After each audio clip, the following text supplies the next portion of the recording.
Brought to you by Chengsu Stone Bed, 5-star. Promises customer service until customer is all right. I fucking hate that. No, that's literally what he says.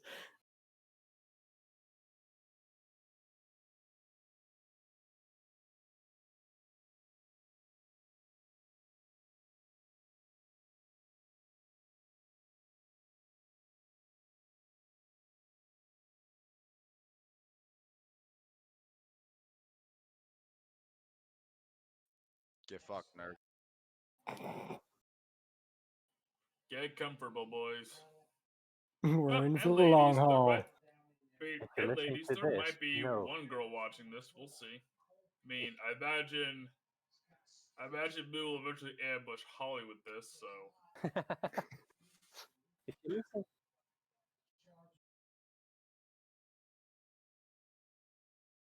if you're listening to this and wondering if this was an illusion, damn right it was. Tie We her are a down figment and of my force her to imagination. watch it all in order.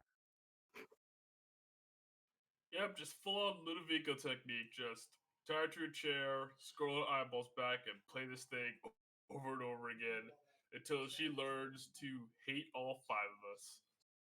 Yeah. Just the 5 of us, but what about Moo then?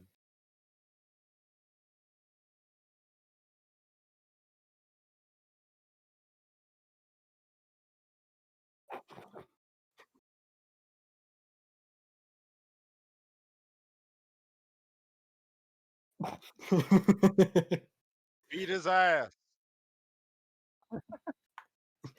Hold on. Did you say beat his ass or eat his ass? Because I heard eat his ass. Both at the Isn't that same different? time. Both at the same time. No. You beat one cheek, you eat the other. Nah, you fist and lick, And- bro. Fist and lick. Okay. Either way, it sounds like the start to a great evening. It's great. It's magic. It's It's my kind of cereal.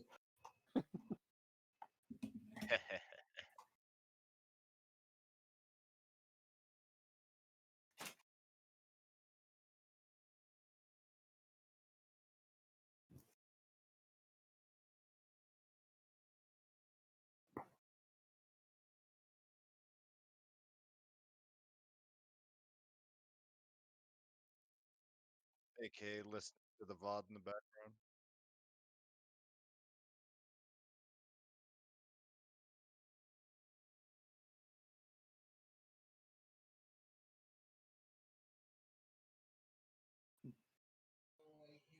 Basically, in our magic setting, you can in fact make your Eldritch Blast just beams of like giant dicks. You totally can.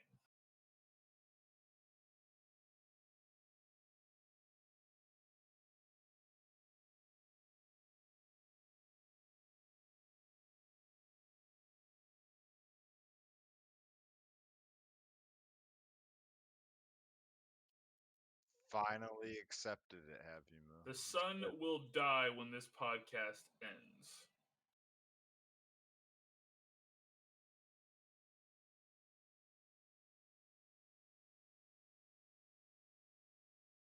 I mean, if it's that good, we can start now. We can just put a pin on this.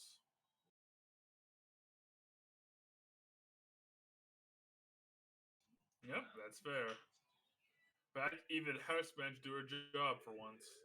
Look at that. Look at that. Because that's why she don't do it for you. Stop abusing her.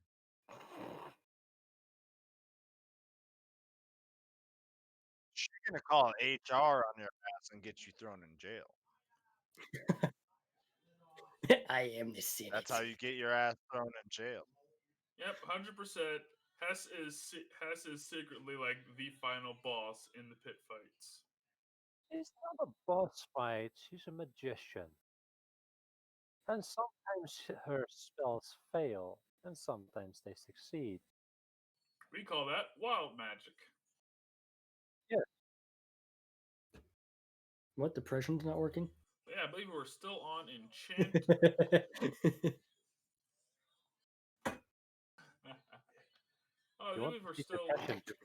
until Moo takes a sip. All right, I'm gonna go check on my pizza. So, Kenny, take the first question from me. I'll be right back.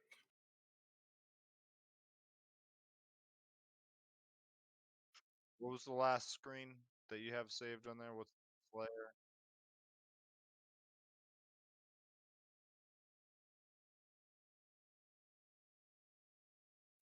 Beautiful. Beautiful. Yeah. And before we get chased after by the creatures of Mechanus. Wait, how can you break it?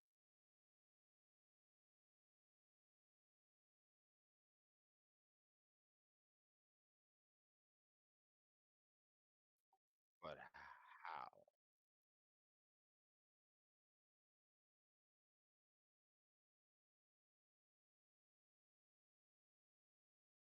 So for casting forbidden magic. So, but you said worse. But in a D&D universe, family is a liability. So breaking that law, it's not that big of a deal.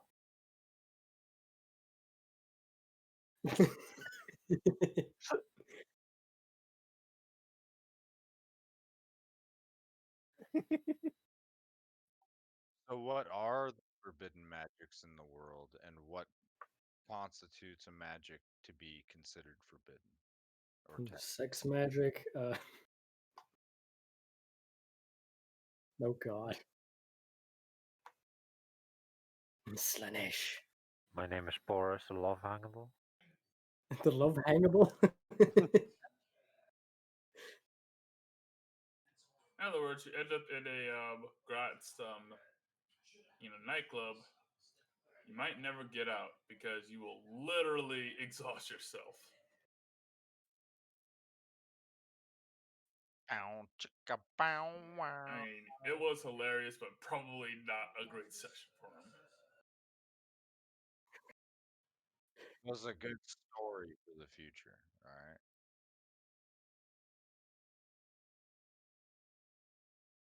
I'm sure we could easily set aside like one podcast episode for group in jokes, memes, or just funny stories.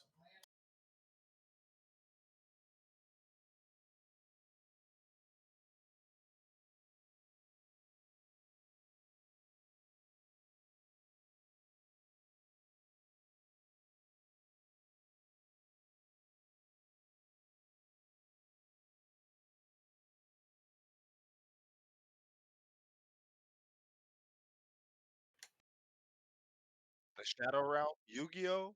Yo, hard to. We in this bitch. I played Dark Magician.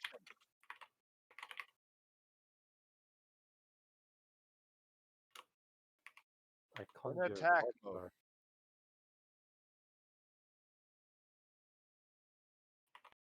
Some, but not all.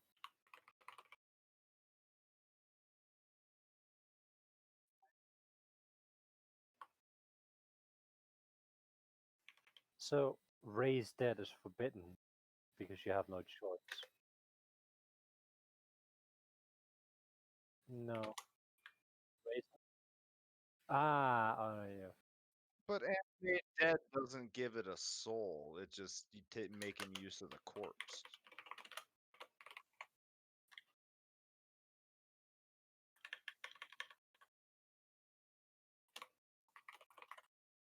Exactly. No, it's beautiful. It's my child. How So dare being you? a puppeteer is forbidden, but being a cleric is fine.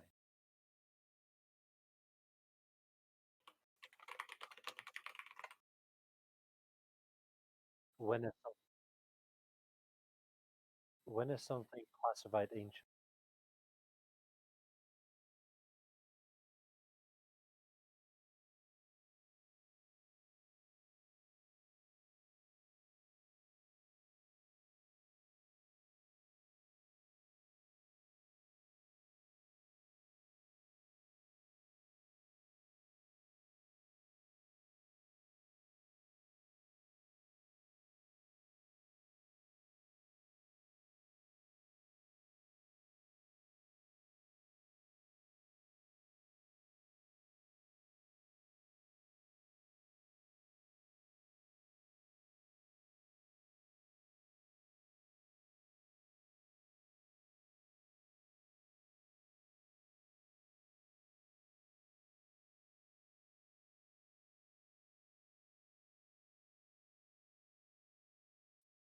So who's forbidding these arcana? What's the authority that's classifying all of these?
So,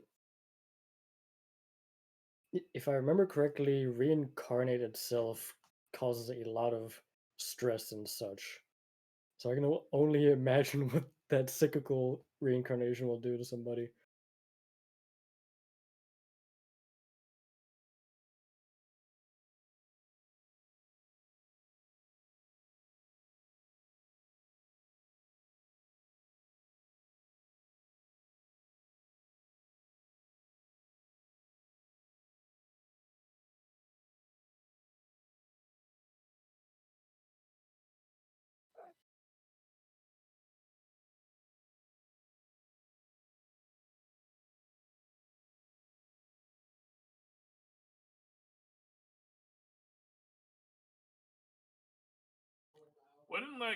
Wouldn't trapping the soul also stop that from working, or no?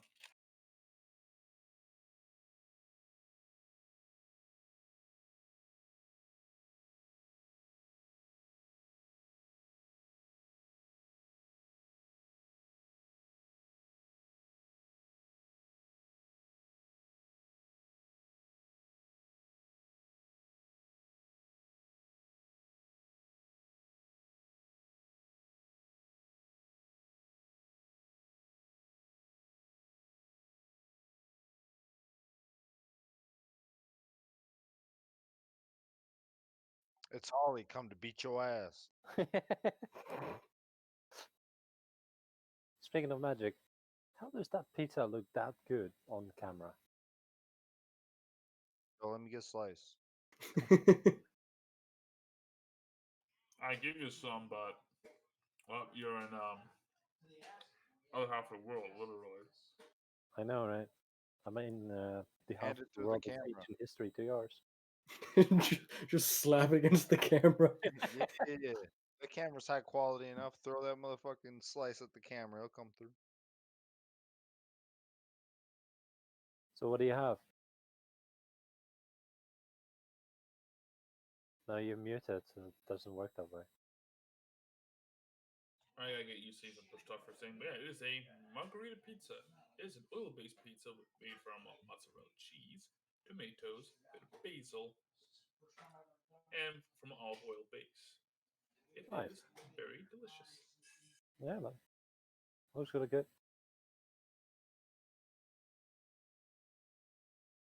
Only drawback is that if the drop of the oil ever falls in your oven, it will smoke up your house. Yes, it does. And that's where rimmed baking sheets come in.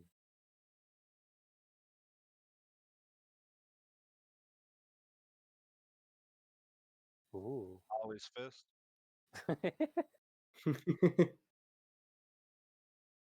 That's one way of saying Ollie's butt plug. fist. Express delivery.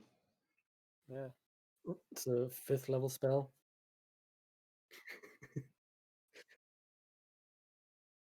One way of saying butt plug.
Delicious.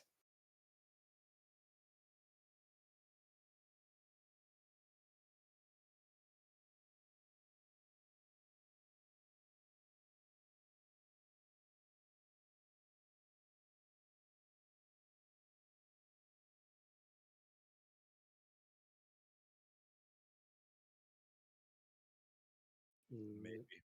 I don't know.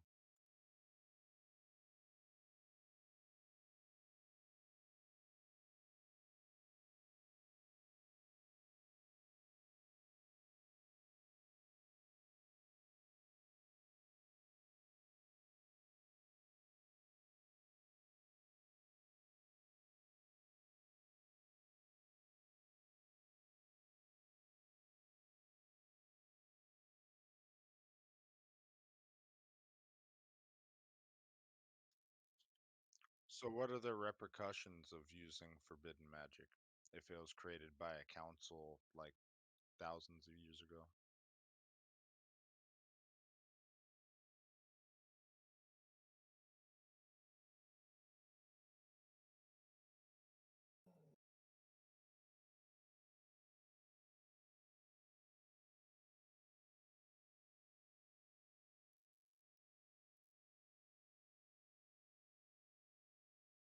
Who enforces it?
Yeah, all it takes is just one guy with a crossbow to get lucky. So any and all usage and potentially even study of it is forbidden?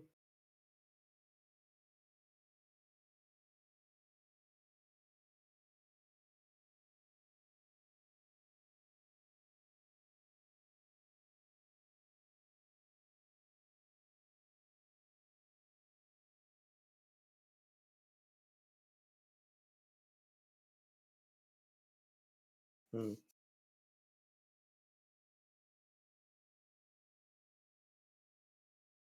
Okay.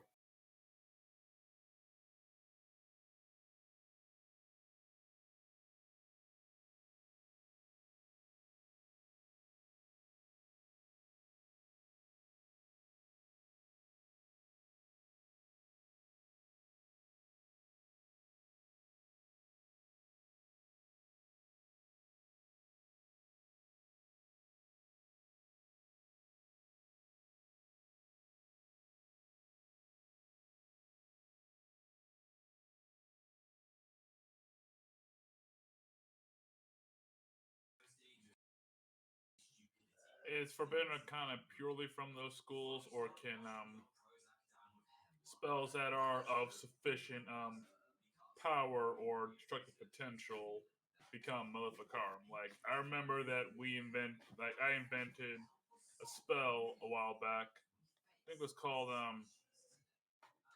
yeah, it was a spell that caused ash blood. Yeah, touch of the nomad, and it basically caused like a massive plague. Would that be Forbidden Arcana?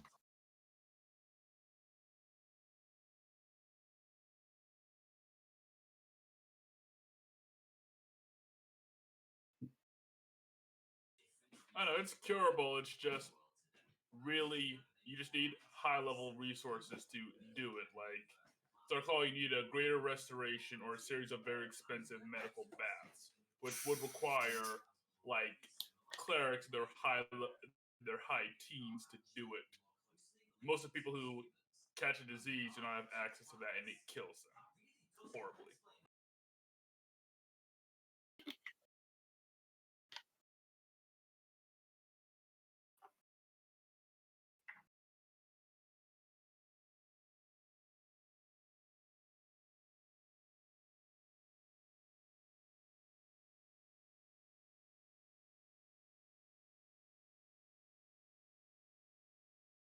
Capitalism?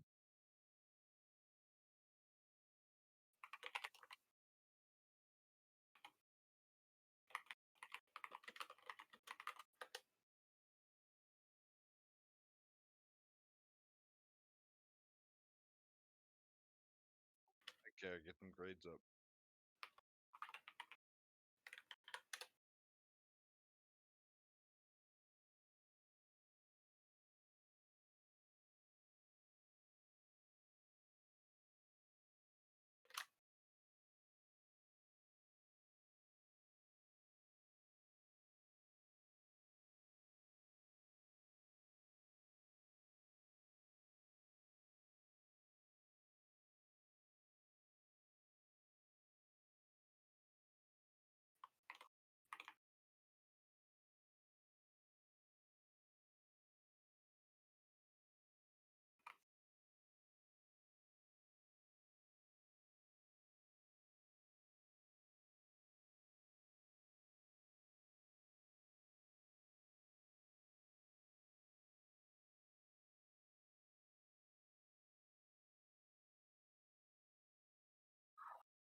In fairness, it's selling, which that's really hard. Is Maleficarum purely arcane, or is it also divine?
So they burn hit points.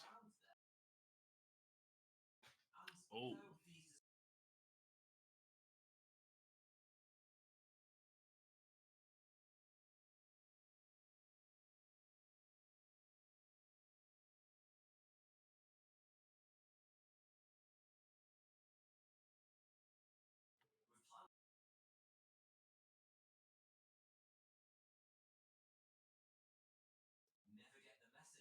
So that would basically be the one tradition where barbarians are the best casters.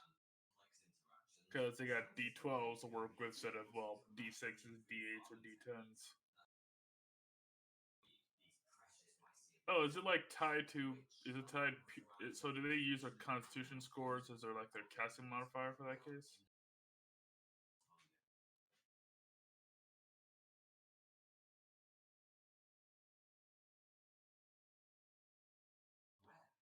I can get behind that.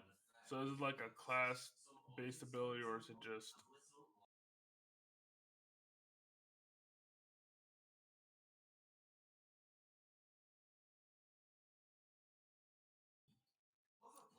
I know that one, yeah.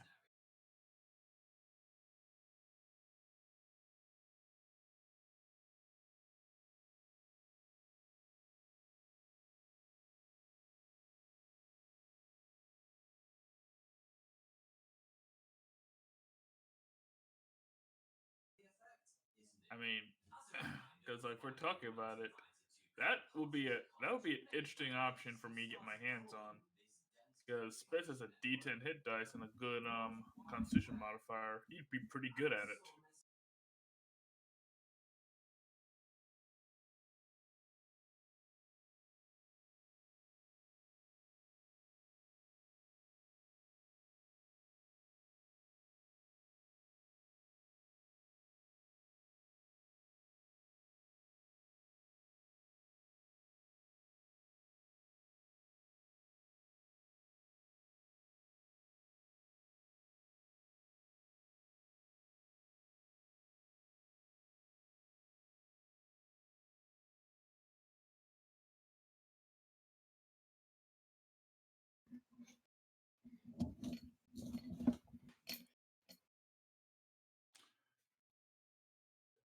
All right, so I'll have to see what happens when we encounter that. Because one hand, blood magic sounds pretty dope. On the other hand, that will literally get me arrested.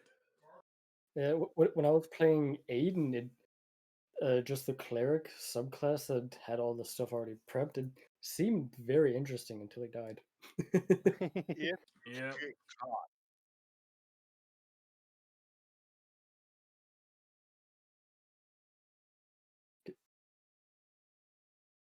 Because if I remember correctly, at one point the Maleficar cleric has the ability to get like blood golems or whatever, blood elementals.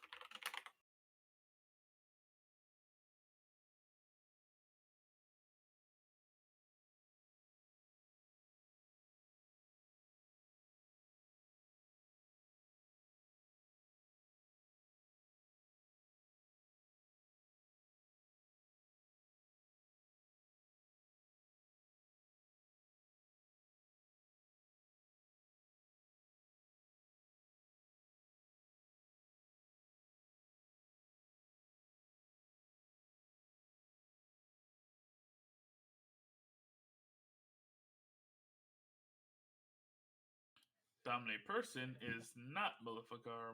Dun dun dun.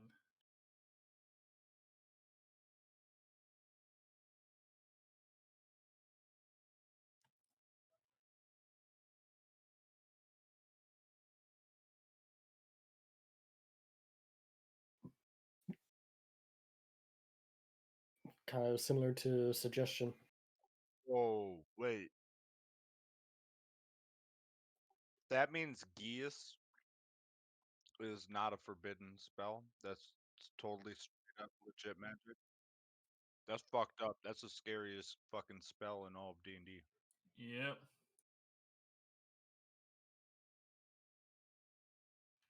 Like an endless series of nasty migraines that will eventually kill you.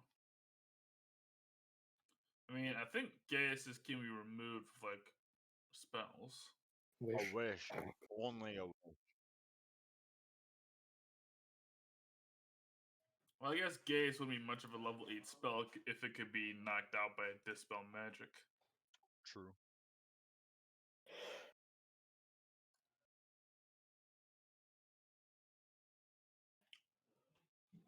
Okay, I'll pick this one up.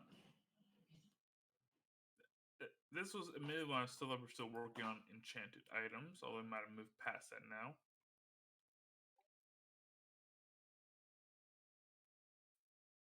Goes to the last page. Yeah, my question goes back to the magic DNA thing. Backwards. Yep, good job on that, Yoshi.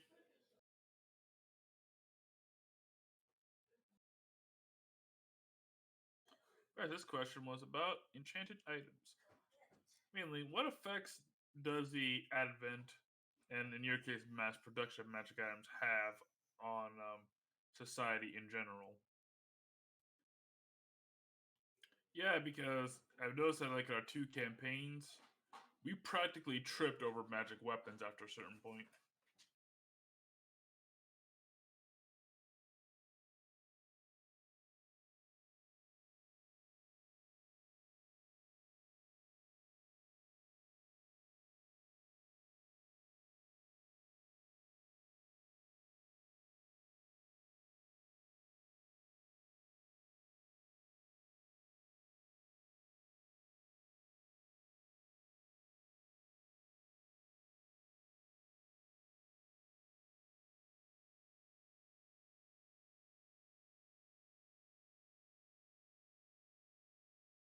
Unless there's one.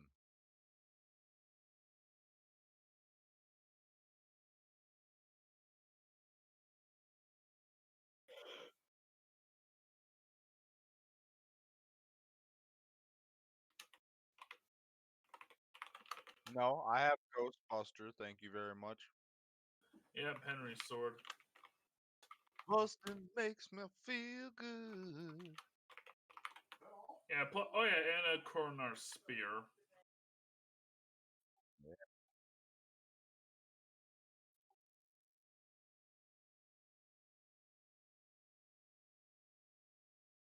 And my pouch.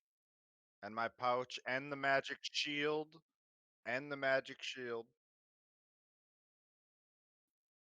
Don't know what it does, but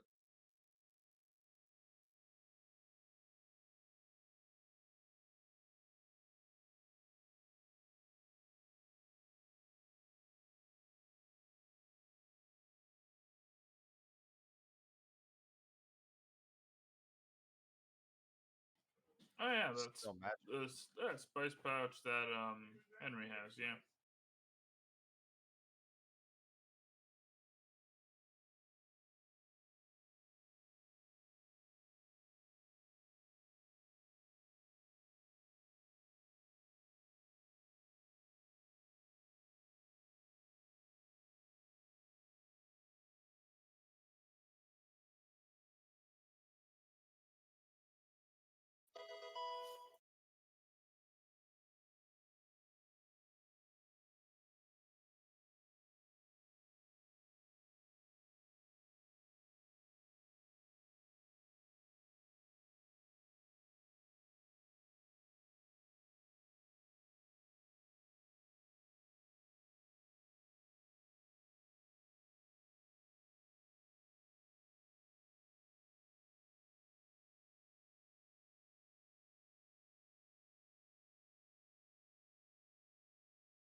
That makes sense.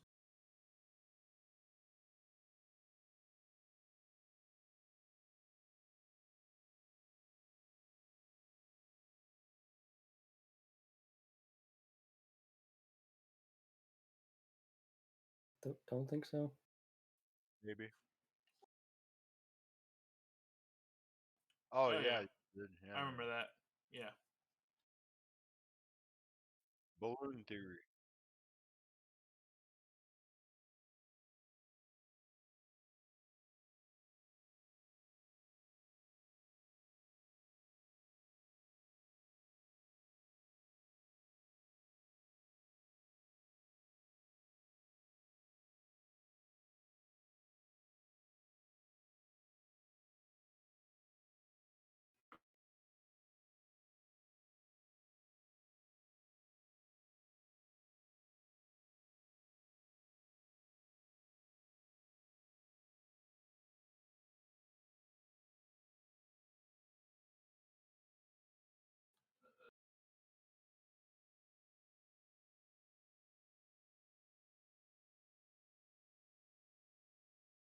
So part 4 then.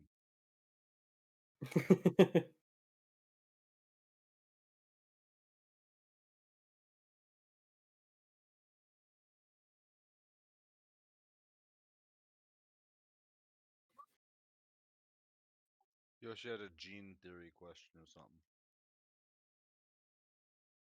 something. Because we know that magic has that whole gene thing set in the different sections. Where does psionics fall into that? Like, is it magic or is it its own separate thing? Magic or ability?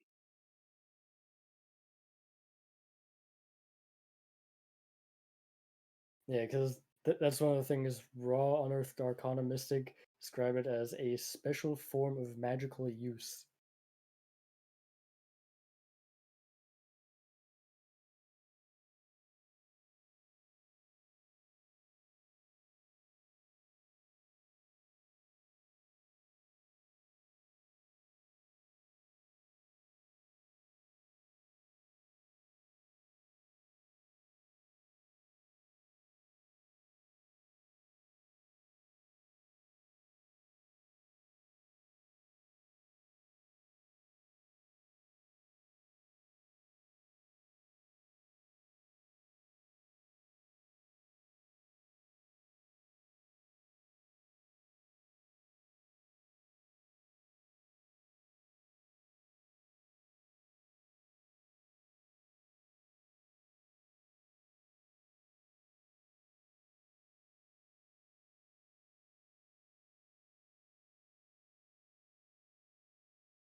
So it's essentially just you're using like 10% of your brain, and psionics use an extra couple of percent, and it's just power of manifestation.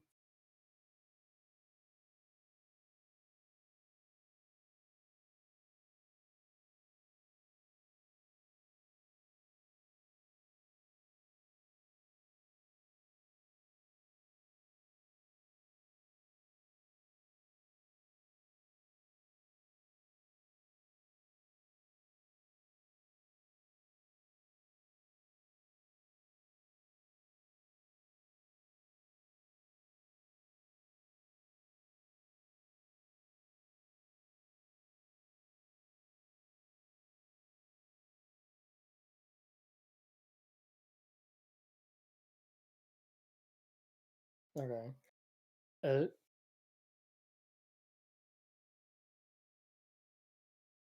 Dandelion charm. So with that,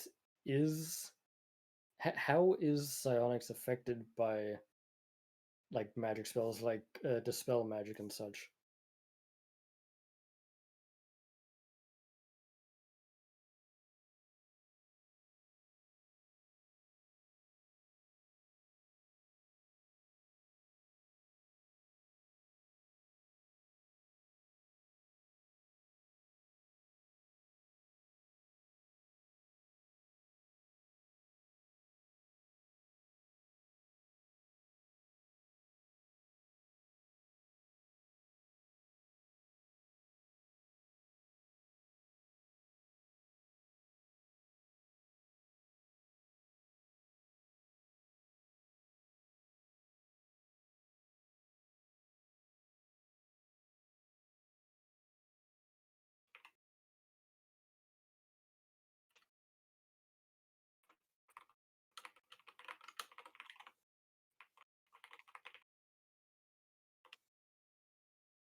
You did kill him.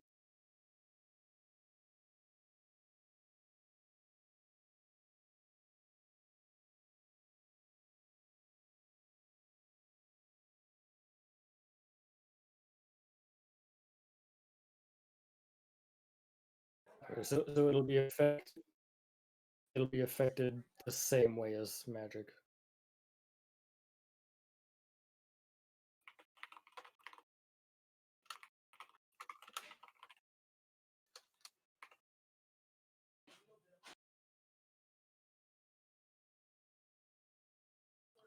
Alright. Okay. Alright, so I ain't pay into that mill. Like we know that monks and pugilists can eventually get essentially magic fists. So let's say we're 3 levels later and Spitz punches the same guy with his magic fists. Would the Gamma be able to use the leftover magic from the fist to track him down?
Is there a way to cover your tracks though?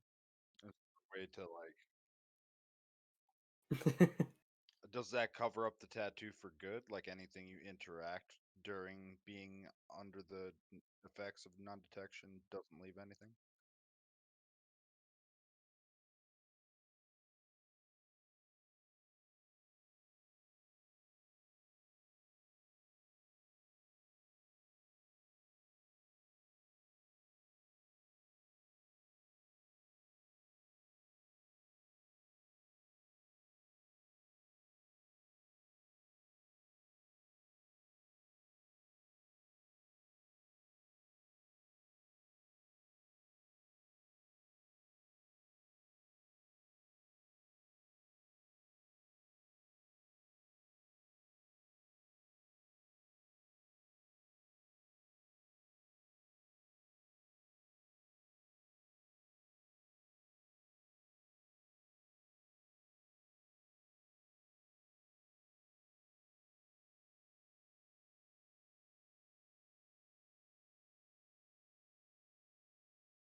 Makes sense.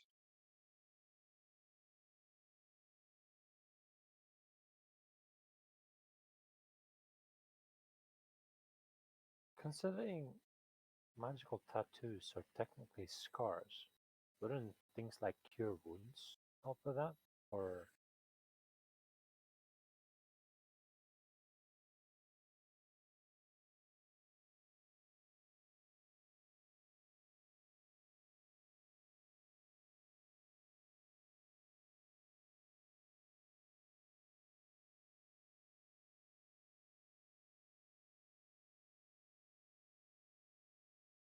all right.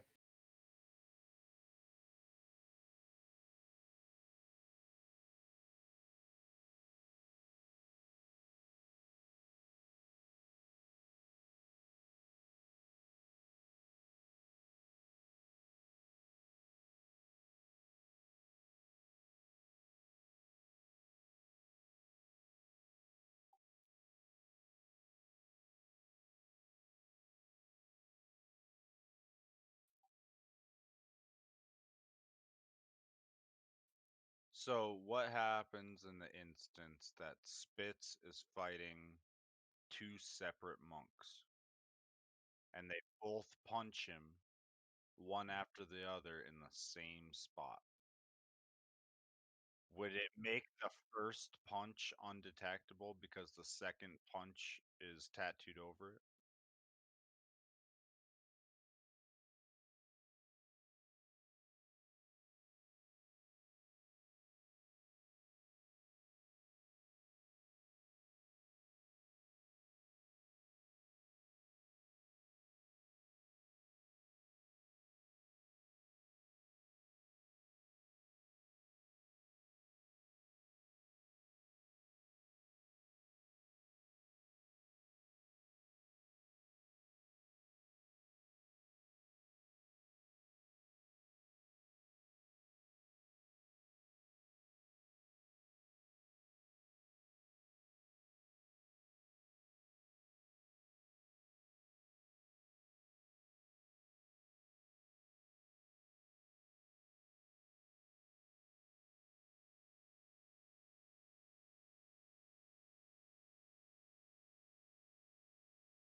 They will find you and then lie to you.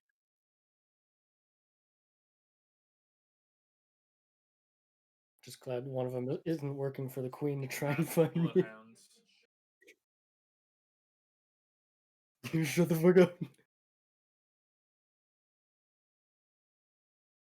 Because he's just fucking he's undead, traitor to the country. Man, you're lucky Henry don't know that shit. He would smite Crow without a fucking second.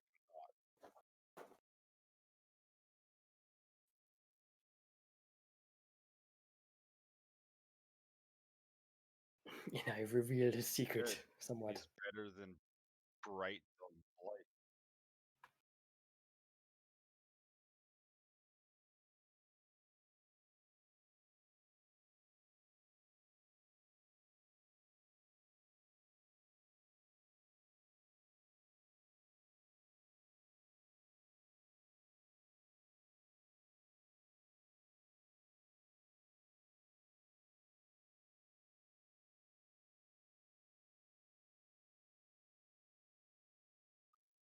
So basically, they need a college degree.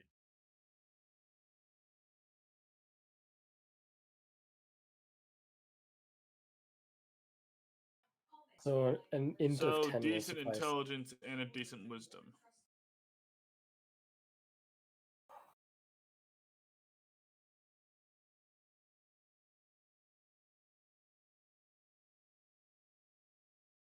Hey, I found you. What?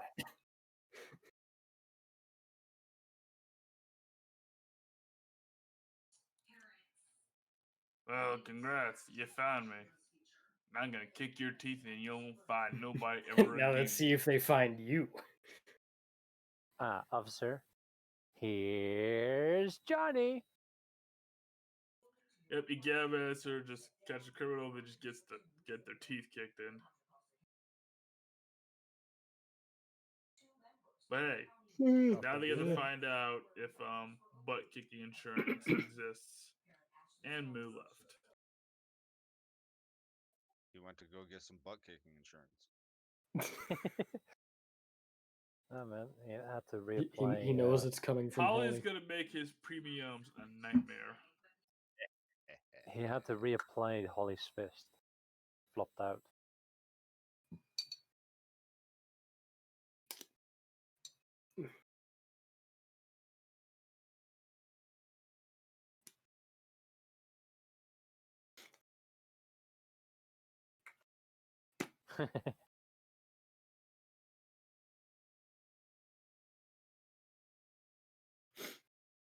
Jack the Ripper campaign. Hmm.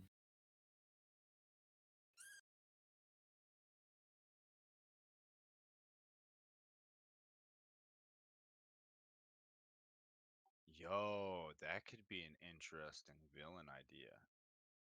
What, Jack the Ripper set in a brothel? Like a Jack the Ripper, that's an ergomancer or whatever. That's on the Organomancer. base. Like that's an interesting. It's like a Dexter style sort of thing. Hmm. He's the forensic guy, but he's also the serial. Still, Jack the Ripper inside a brothel campaign. You hear that?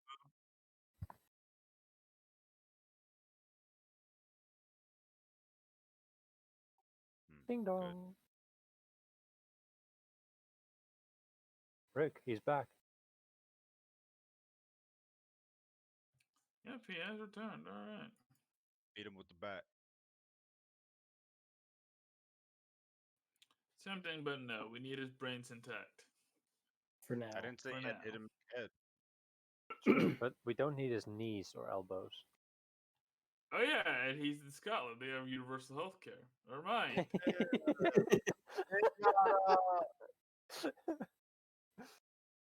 Human pinata. Crippling injuries for everyone.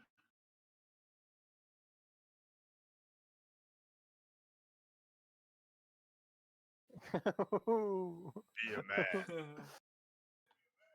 Yep, man. you drink. Yep, you see. Yeah, you know Scotland has free health care. Booze liver. That's how. I would not drink that much if I had to pay $8,000 at the hospital.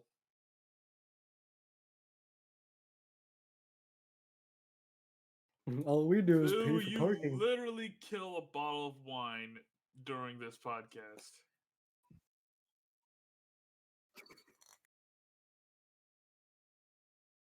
Take a shot up your ass. Butt chug it. Butt chug it. Oh my You god, won't. No no. ball.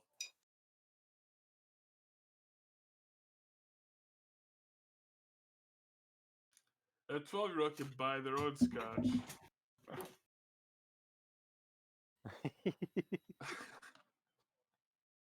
Oh, this is 0.5% of that. Okay.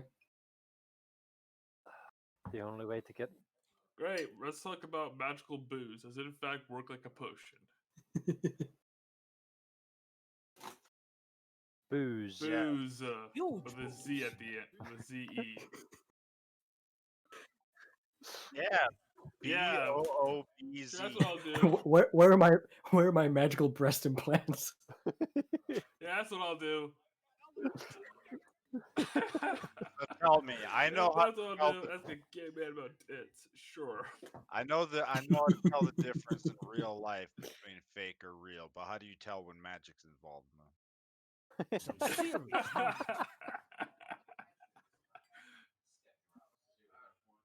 Oh. That's how you fucking. Because detect magic and they light up like a Christmas tree. Yo, great Oh, kids. Turn off the that's, light. oh, that's one use for alter self. no more need to cast daylight in the Underdark.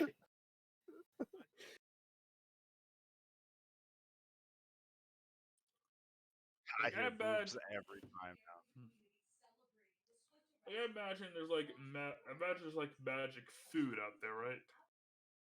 Like people who like actually put spell work into their food for various reasons. Like we know that Hero's Feast is basically it conjures magical food.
Alright, that makes sense. So would that mean would that mean that magic does it be like magical cooking is essentially like a form of alchemy?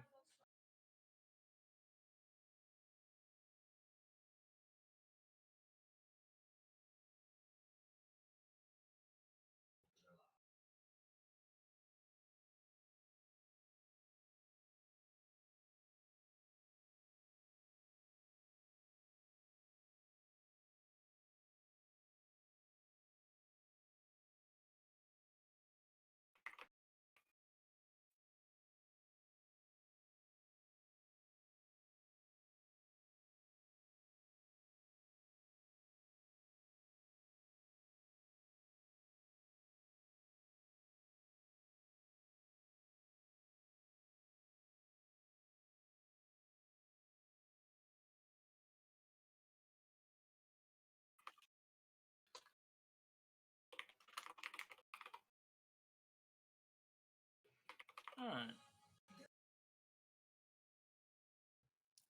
Now following this vein a bit. How does one destroy a magical item? Throw it in the volcano.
Speaking of that destruction, when you put a dimensional storage into a dimensional storage, does that create a dimensional tear that lingers, or is it just pop?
So, just checking.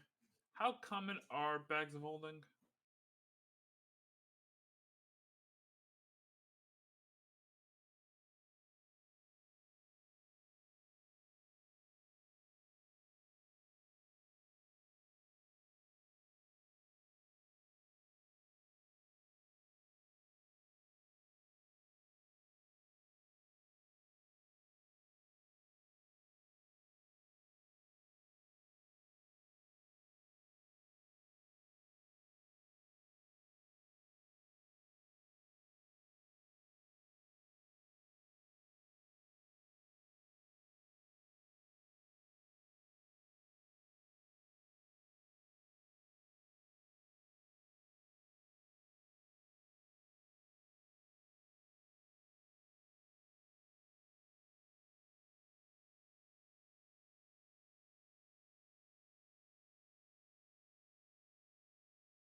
Awesome.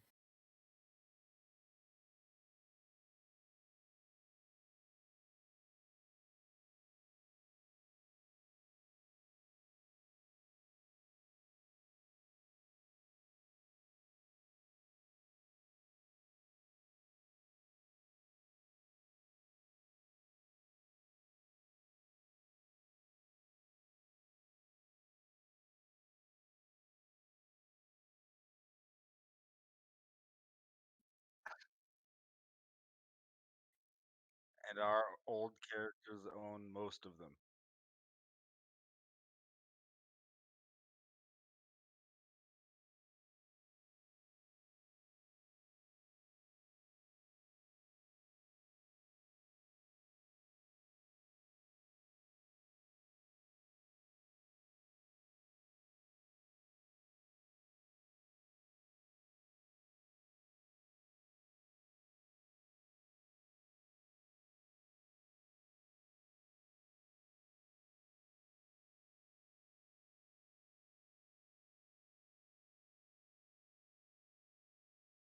I need one of those for ore.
So bag of holding has 6 inventory slots, according to PDF. Portable hole has 9, handy haversack 12.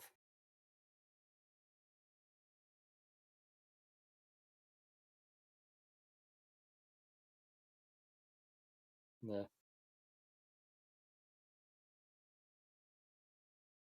Put the horse in the back.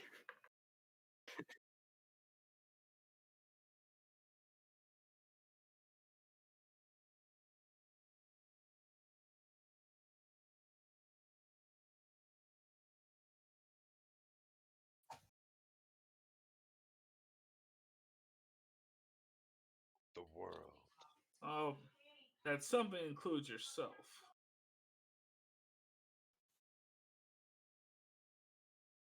Let's make it shorter. I am 100% sure.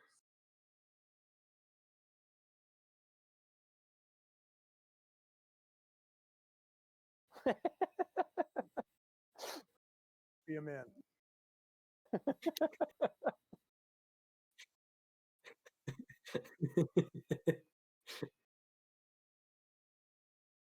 So there are a set number of planes in the world, right? Then, and this is where I swing it back to magic. What, like, how to phrase that properly? Where are all of the planes that are created via casters in relation then? From like spells like Labyrinth and spells like Demi-Plane, because those once created stay as shadow planes.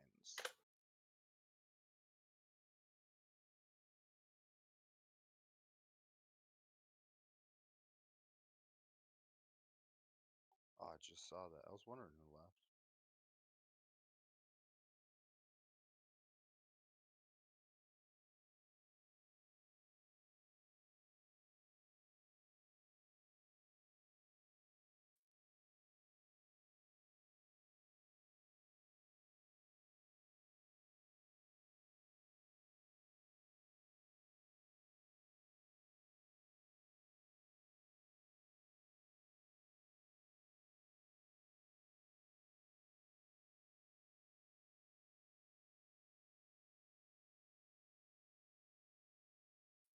Moo's new name is Rook. Hello, Rook. Rook, you look a bit pale. Rook, you look a bit pale. There. That's my one It's the racist lighting. comment tonight.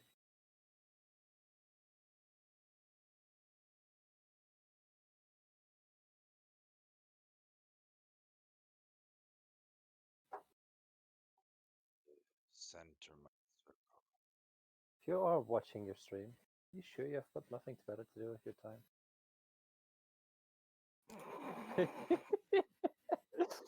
You're welcome.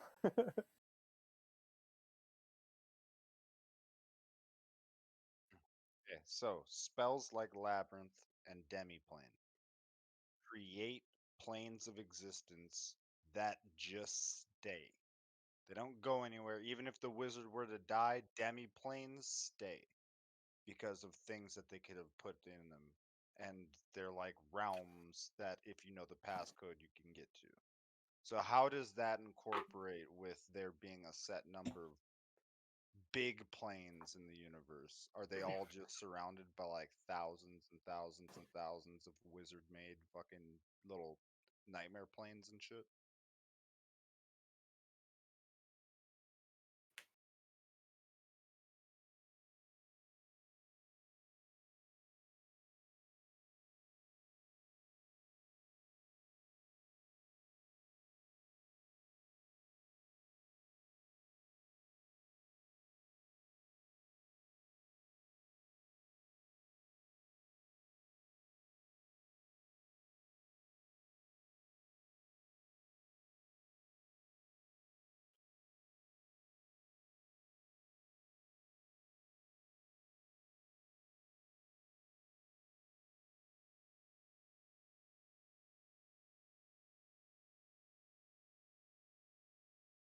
Okay, cool.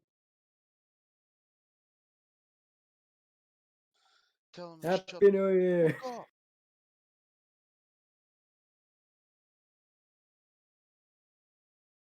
Yeah, that was last week. Shoot a pistol off at him. They'll stop. Doesn't work. America.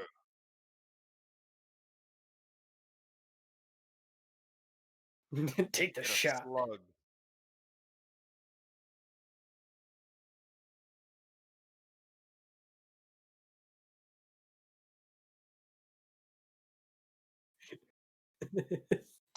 Daddy, stop.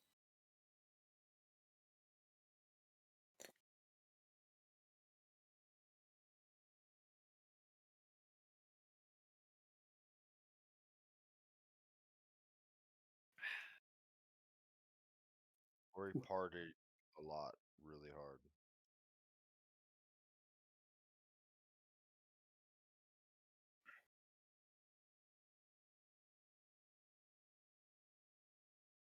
Hand cart.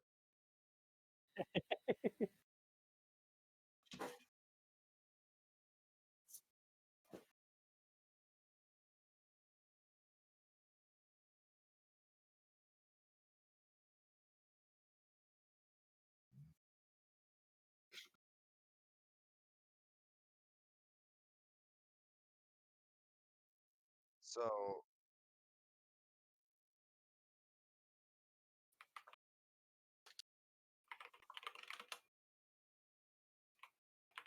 okay, so now a follow-up question that rounds back to the investigator mages, the Ergio, whatever the fuck they were.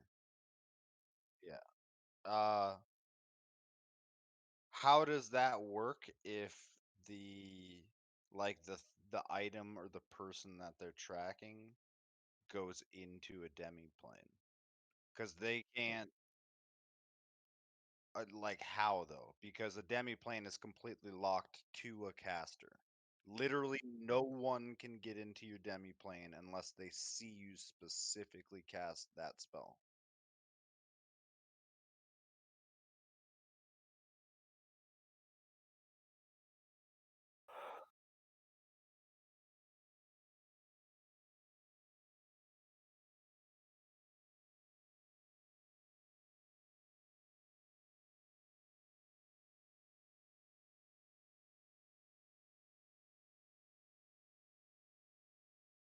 That's what I'm saying.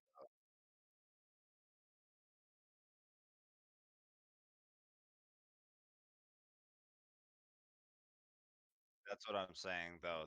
That's my confusion in it. Is the fact that even if they attune, let's say we'll use Zook for an example. Let's say one attunes to Zook to try to follow Zook into a demi plane for whatever reason. Okay.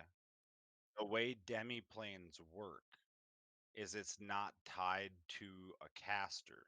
It's tied to that specific incantation for that specific plane. So like the caster makes them at random essentially, but that's like the passcode. That's not something that you could like attune to and be able to just and you would still need the passcode. Even the wizard that cast it needs to cast it with the passcode.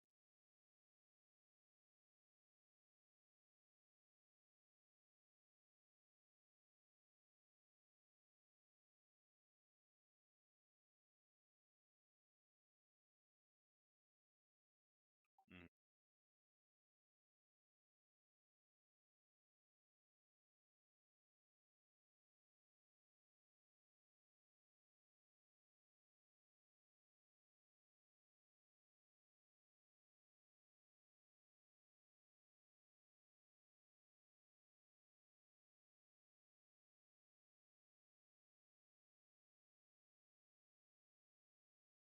Right.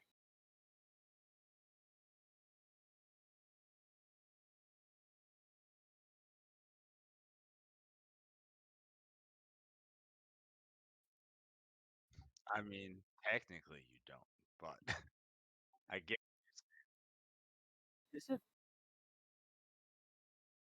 Is it possible to create a teleportation circle within a self-owned demiplane towards a different location? Yes. It is possible, but you wouldn't be able to teleport anywhere because teleportation circle does not work between planes. Ah, okay. You can use that teleportation circle to go somewhere else on the same plane. Alright. So, like, theoretically, you could set up teleportation circles between two Demi planes, maybe? That would be it, like, super iffy, though. Alright.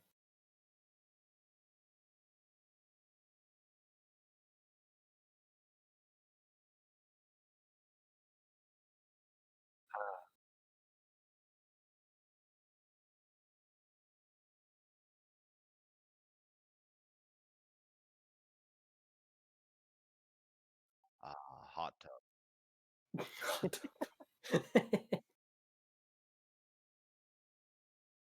Walk through that, man.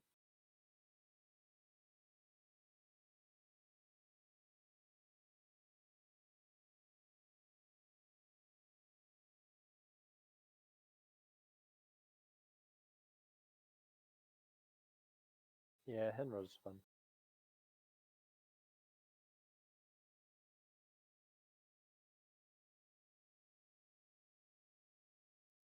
I'm trying to think of questions that won't open up huge topics because I know that Rook's going to go off of a lot of huge topics that I could open up.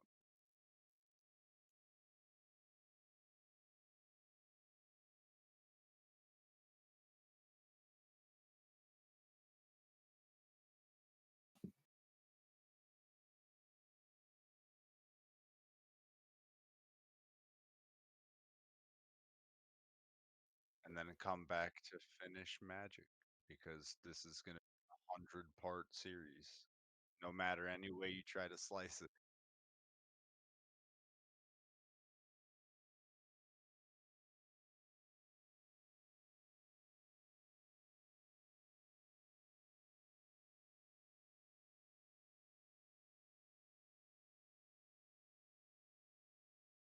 Uh-oh. Run. Run, everyone. Run. You know what? So I think for the I need to sake, leave. I think Yoshi, I heard that I for, need to walk your dogs. I heard yo, that too. he would let you. He would let you walk his dog. Shit.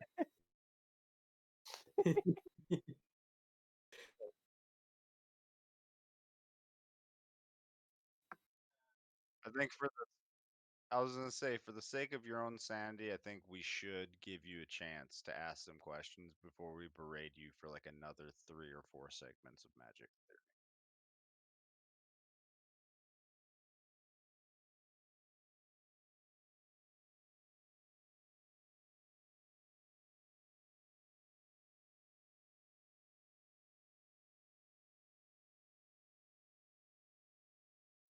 Okay. Don't worry, chat. We won't let him run from it. We'll make sure he finishes it. We'll keep him on a short leash.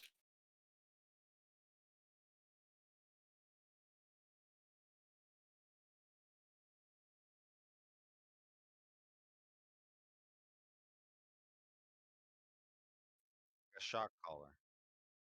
Shock collar. I know you Kinky. do.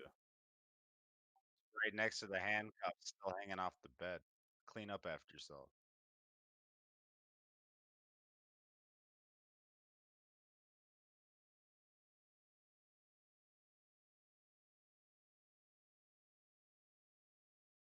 Smooth, but you know what doesn't cost too much money and lasts forever? Jinksu Stone. Hell yeah, baby. Let's plug it. Hashtag ad, hashtag sponsor.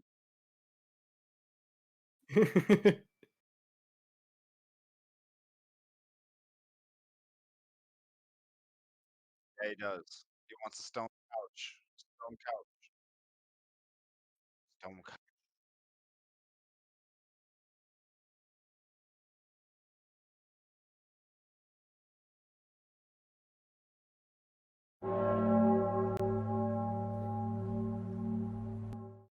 You died. Sorry, you can't ask questions. Yep, silence. There's no questions. We're good to go. Failed the last death save.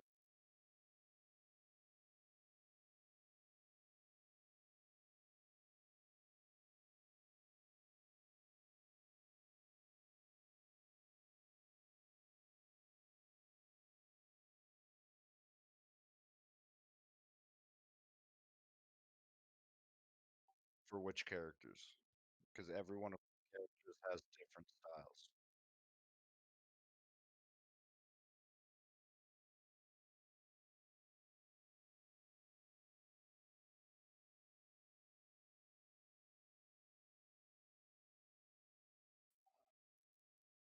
I would think that for Bran it would have been overwhelming and completely confusing. Um, for Henra, it was, slice of life. I don't think Henra would have understood how to live without any. I think for Coronar that it's an extension of his craft. It's part of his profession more than part of his class or his combat abilities.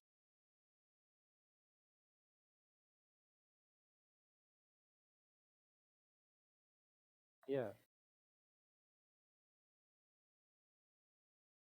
yeah.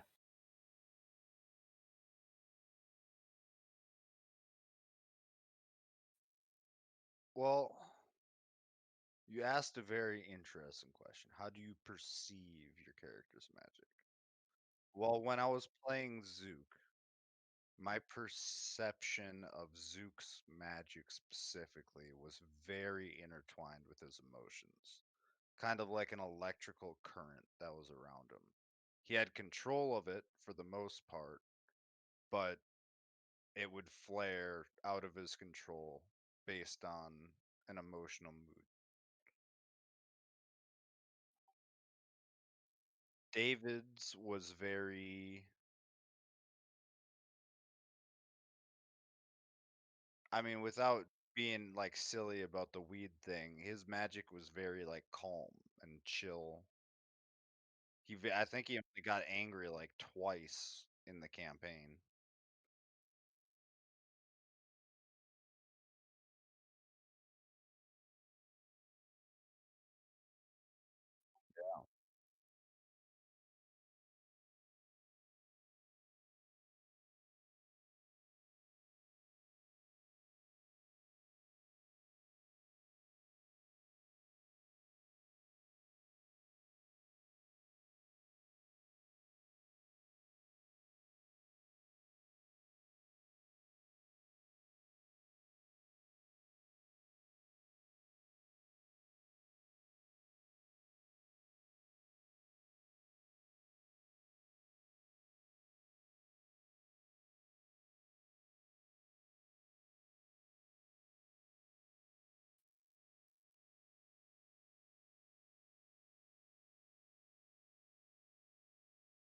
Die.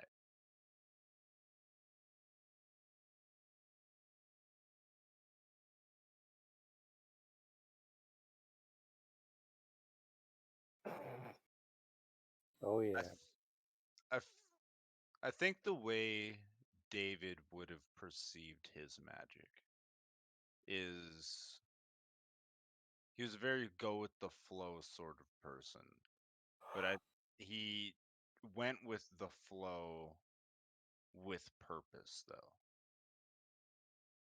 So I feel like that was kind of as he progressed in the various magics that he ended up learning.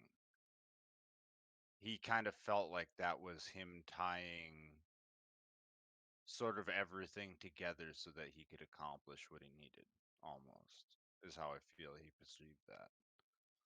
And then how Henry perceives magic. Be real, there's not a lot of perception there, brother. You know what I'm saying?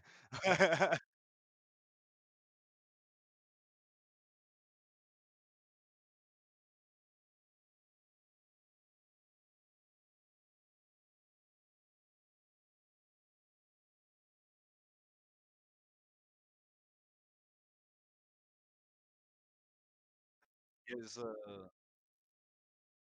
he has a very, very rudimentary understanding. His understanding of magic right now is he prays for something specific, and if it's within Helm's power to grant it at that time, she grants it. It's basically like how he's come to like kindergarten grade divine magic for himself.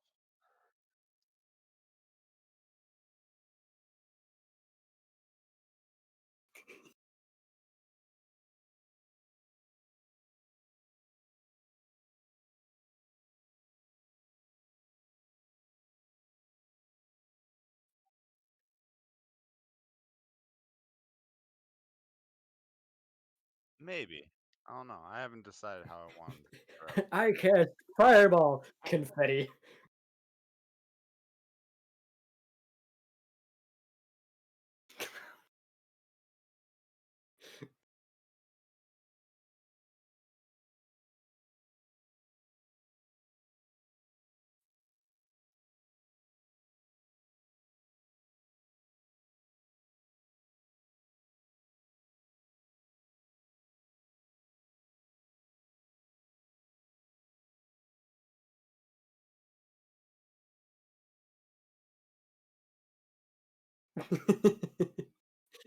Look,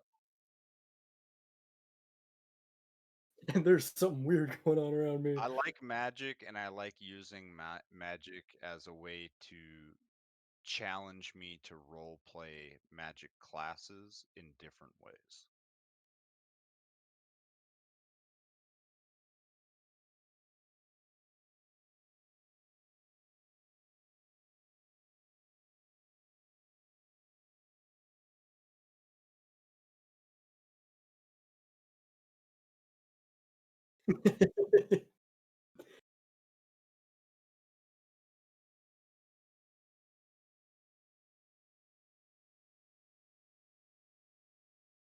You're one of those French caricature artists.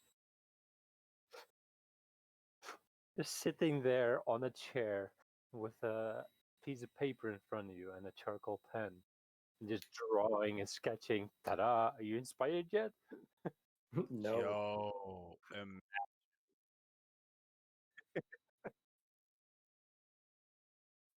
wait, I have an NPC idea for you, completely sidetracked for a second. What about a mime adventurer, all right? But the only thing the mime can do is cast Force Wall and then use his hands to pretend like the invisible Force Wall is a real wall and then just fucking have people walk into it. Like, oh, look, the mime's doing his weird wall thing. Keep walking past him and Oh, like face palm right into a fucking wall. yes. Also, he doesn't cast it where he is actually miming. He casts it a couple of feet next to him.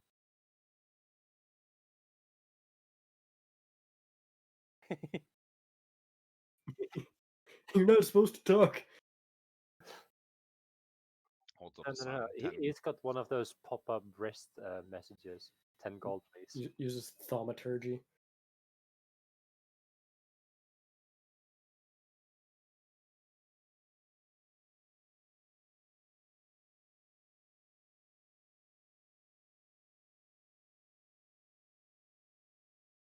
Aiden.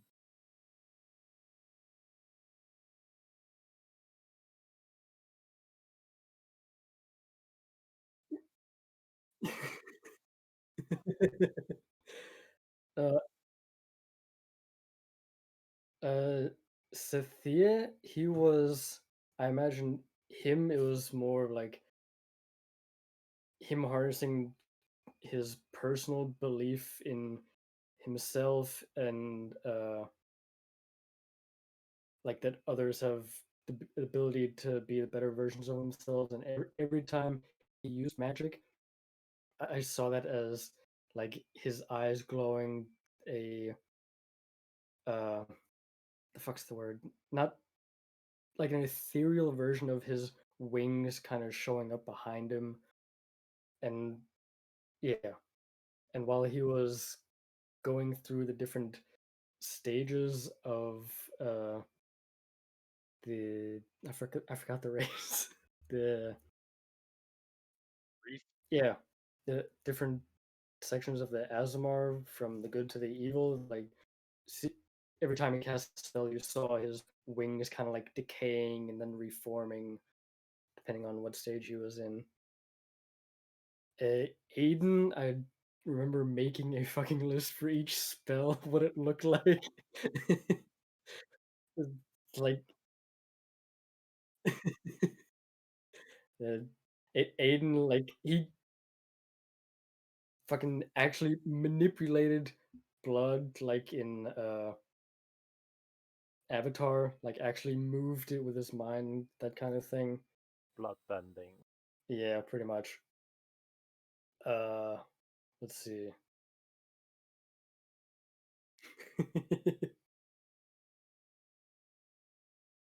For Dotrin, didn't really have much magic aside from the gear that he had.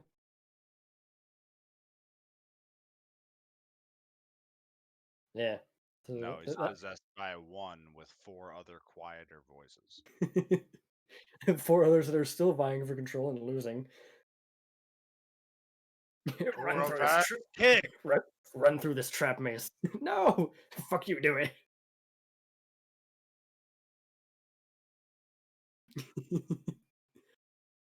Yeah, I wouldn't want to play with those guys. As for Lucius, his daggers, I imagine, like, just this sort of raw pinkish purplish magic that kind of warbly manifests in his hand that he can hold and throw and such. And yeah, not still got to see what else he gets later on.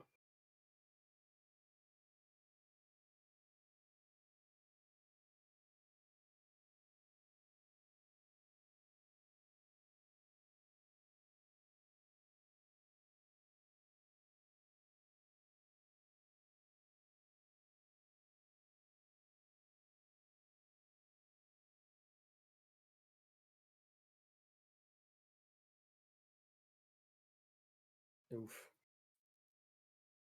Oh, that's a good question.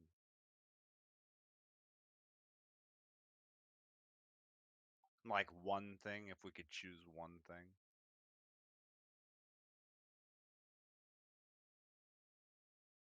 This can be a long session. I'll rewrite this shit. Don't you tempt me.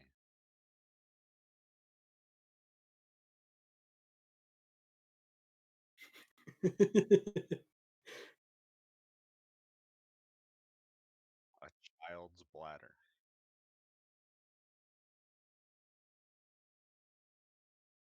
Yeah, maybe you should. Go. Butt chug it. One time for the one time. Butt chug.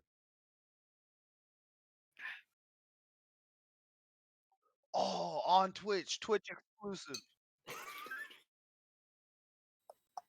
That's not a butt chug. That's the wrong butt.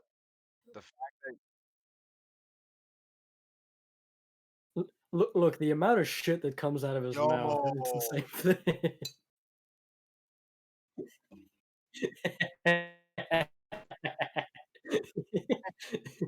I'm never gonna let you forget that you just admitted on stream on a Phylactery podcast that Joe sits on your face. I want you to know. Oh God.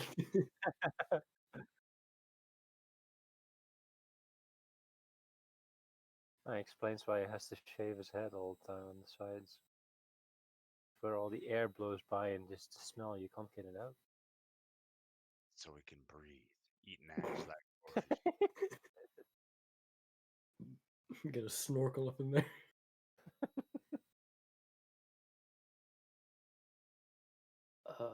Fucking Christ. Ah, getting tired. My body is complaining about being awake for 18 hours. What? You good? I've been awake for 18 hours. Yeah, you good. You can go for another 12. No. I No, go you guys want to see me at a time. D&D table tomorrow? Then I cannot go for another 12. If you go for another 12, you can still get 8 hours of sleep before D&D. Yeah, but I'll need a lot more than that. Work is tiring. True. That's why it's Shit called back. work. Physical work. If you do the kind of work that only trains your butt muscle, then that's not tiring work. Get It's over working. yourselves. No. Office jobs. The only muscle you're actually exercising is your butt. Finger muscles. Fingers don't have muscles. A hand. This is the bloke who got me on the penis before.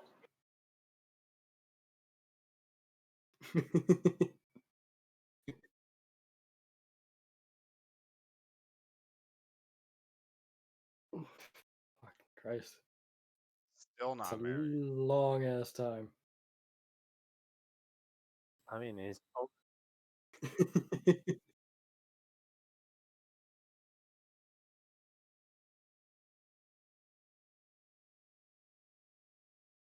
only now reaching the center part. I wouldn't change anything and just find the way it is. Fucking ass kisser. That's Joe's asshole, not yours. That's the cop-out I answer. don't remember the question, to be honest.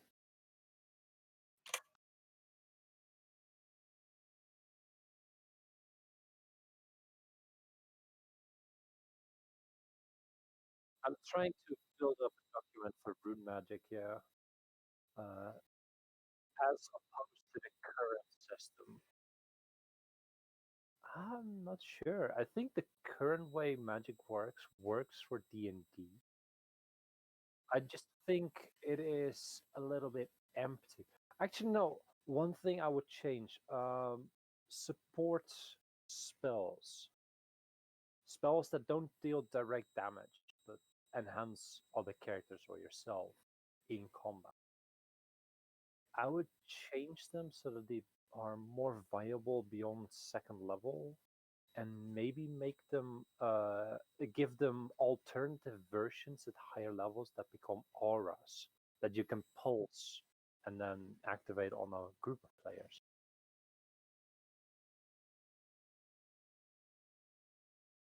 Less like haste, but more like there are those small first level cleric spells that give you a D4 to roll on either damage or Fucking like aid, bless.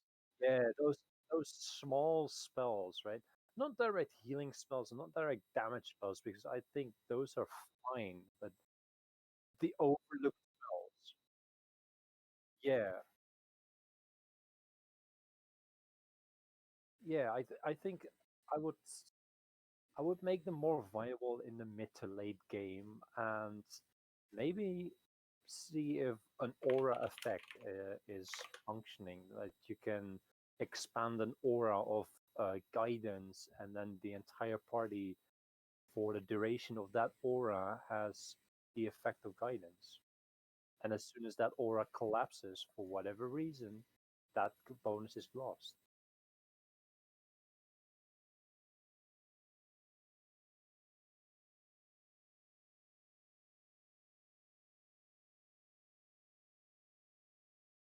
Yeah.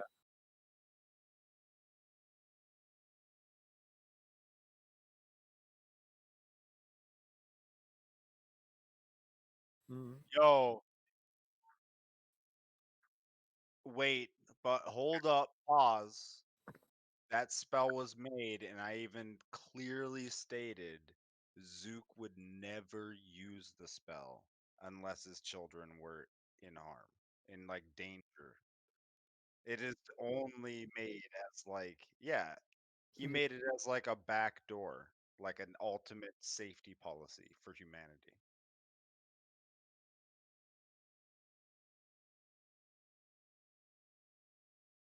Well, that's the gamble, but it's a better gamble than trying to take on a god at full power.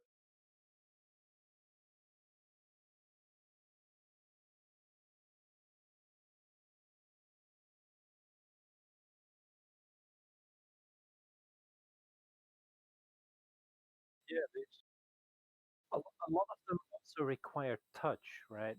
And if you have to run up to your ally to touch their weapon in order to give them a 1d4 additional fire damage, that spell is going to get dropped real quick unless you're just casting it on your own weapon. And there's a lot of first, second level spells that are similar to that. That is really fun to have at first or second level, but as soon as you hit that mid-game portion, they're just gone.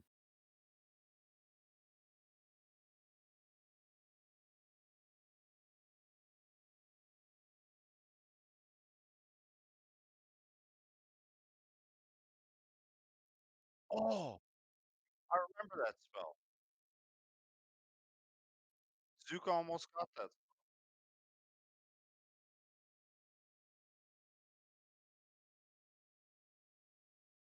That's an Ionic spell, right? Yeah, I remember talking to you about that. It was one of the hidden spells that I got close to finding, but actually, he might have learned it at the end. He did learn another Ionic spell at the end.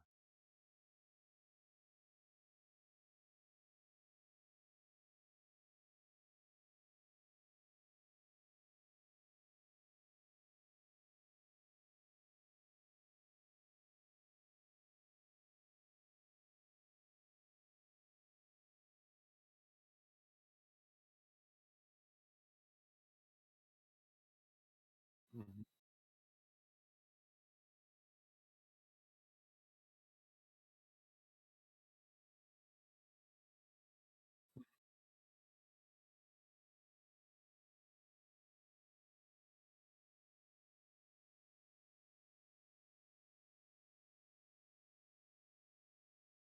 Yeah.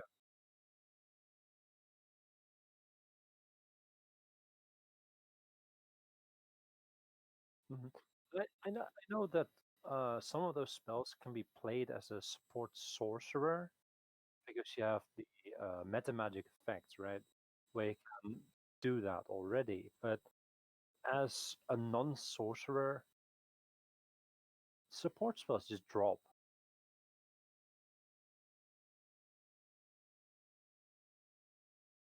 Mm.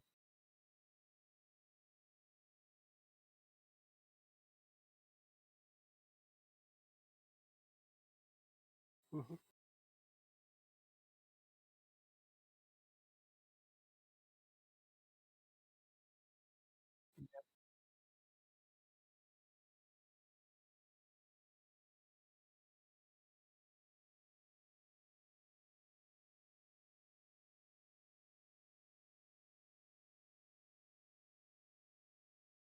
Of course.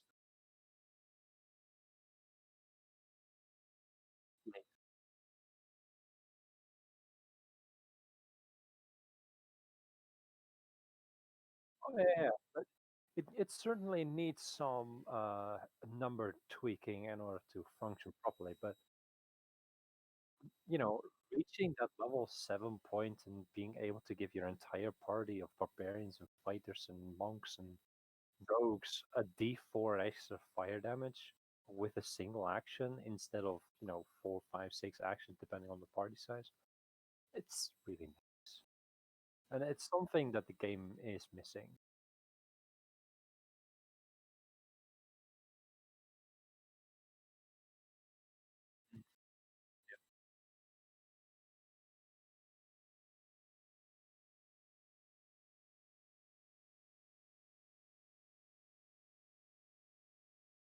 Mm. Actually, I have an idea because it's something that, like, similar to. It's one of the things that I would also change magic wise. But I have an idea because I like partially designed a magic system because I was trying to balance the balance of the game in a way. Uh, so support spells are great. The problem is with support spells for most of the time is a lot of support spells like, you know, bark skin, aid, shit that like buffs people or buffs a party on top of using a spell slot at higher cost to like, use more individuals or cast down more individuals. It's also usually a concentration spell. And I think that concentration aspect of it is the thing that makes support spells not viable after a while. So I actually would go back. I would go through and rework buff spells to not be concentration based. They would still cost a spell slot, so it's not like you do them willy-nilly because you only have so many spell slots. But you could buff before a fight, you know?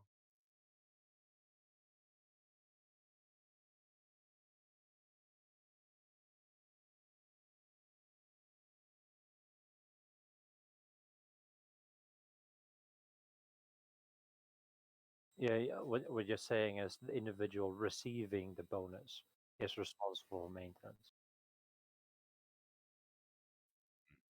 It, mm,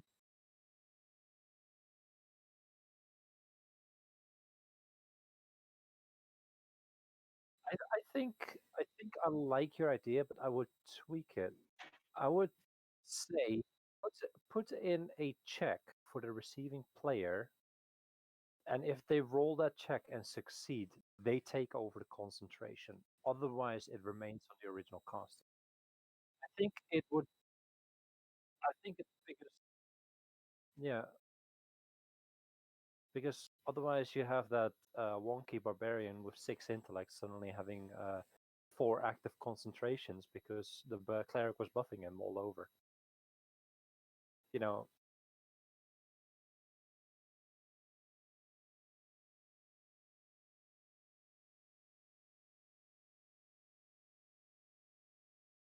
Hmm.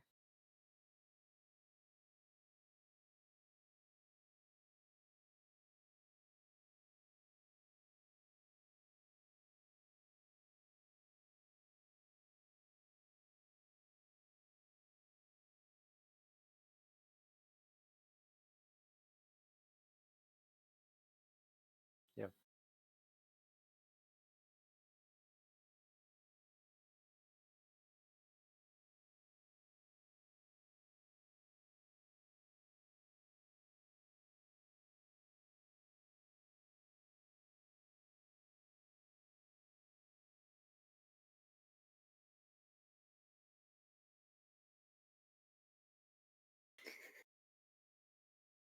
Why not?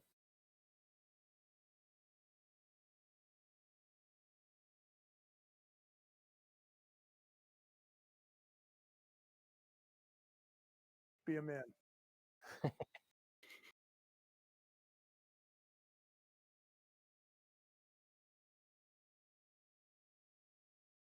Calm Right. down there, Daft Punk.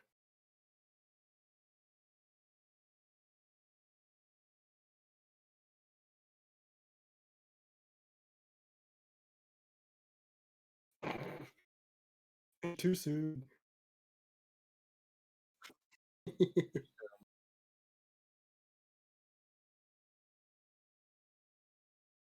No, before COVID.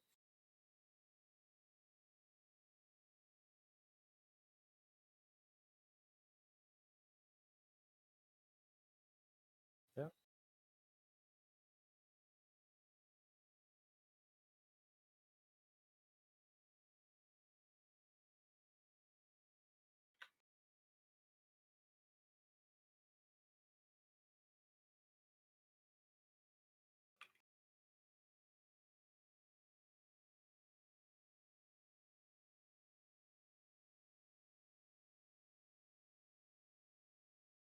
Yeah, that makes sense. Which is nice because then the buff isn't like one round an unlucky hit and then it's like, well, shit, I guess that was fucking worthless for everyone.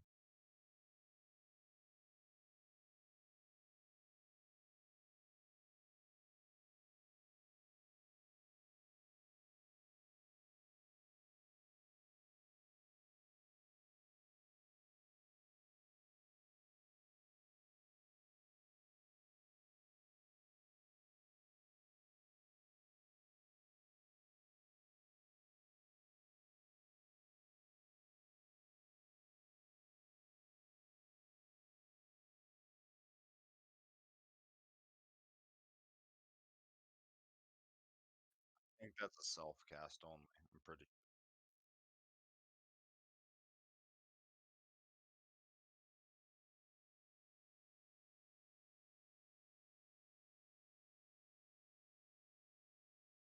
It doesn't need to be an entire system. It just, a group of spells that could be added into a game that gives support spells a little bit of oomph beyond, fourth, fifth. Exactly. I think there was something that I posted years ago, like over a year ago in handouts, that was like another 100 or something spells. That was a thing that I bought on D&D Beyond to add Oh. to D&D. And that's yeah, I would go through there though and try to fix as many, because one downside that Magic has is in D&D is the longer that you play, the more you realize how little choice there actually is. Oh yeah, absolutely.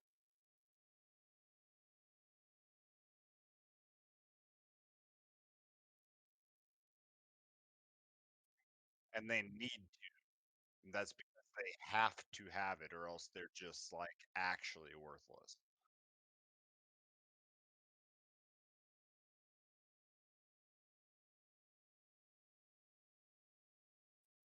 I think that, in my personal opinion, I think that if any mage were to go battle mage and be able to cast properly in armor, I think war mage is the section that would rock that.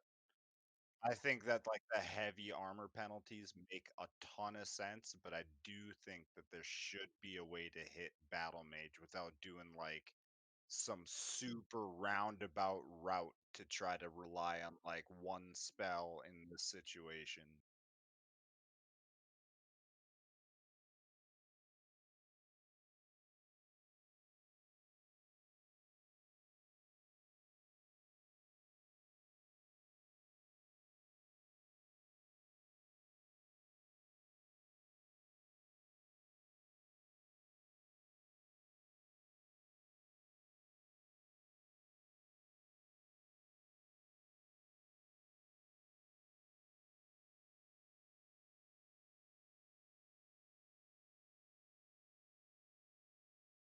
Well, you've already pretty much mentioned what I was going to say with the custom magic through Ars Magica.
Another thing that literally just popped in my head is like alongside custom spells, custom potions. Because we haven't really done on any of that much. Really played with Last game, alcohol. No. Well, I missed like half of that, so there's many, many, well, many Daron was just a bunch of bullshit. He doesn't have it.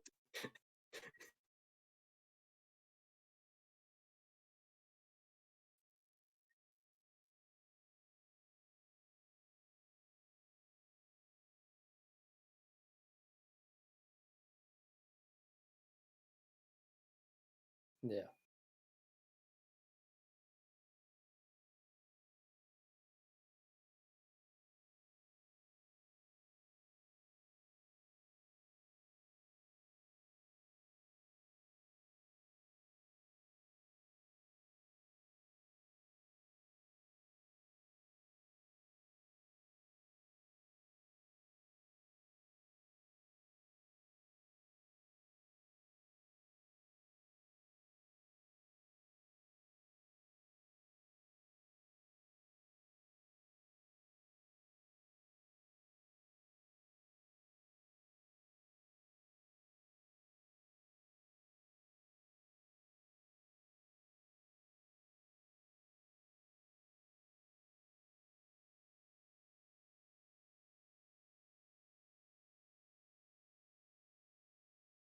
I will need to definitely look into that.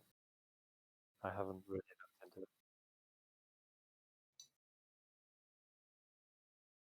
Oh yeah, I have the proficiency for it, so I realized that I still purchased the tools, right? Yeah, because it goes into the whole size thing, cut, uncut, all that.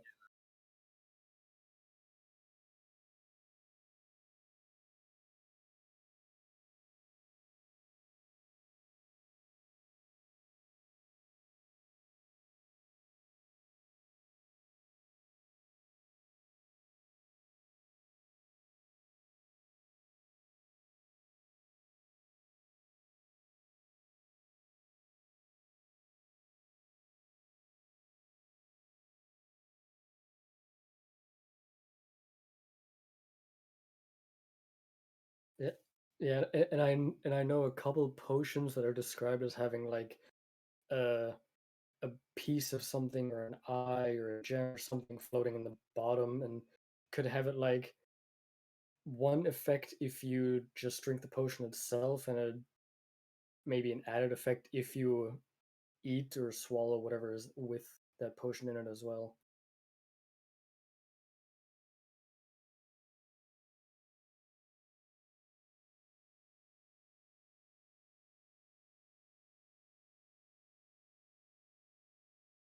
Yeah.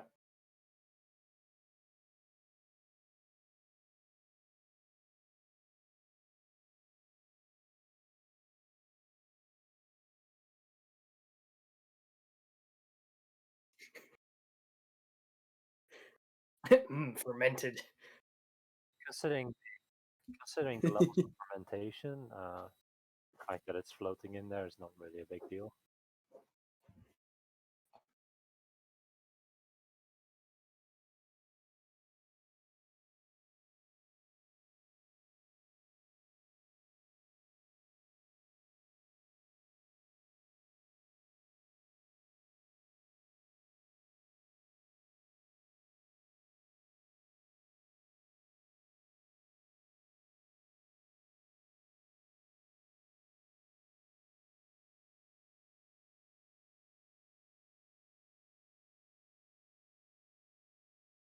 Mm-hmm.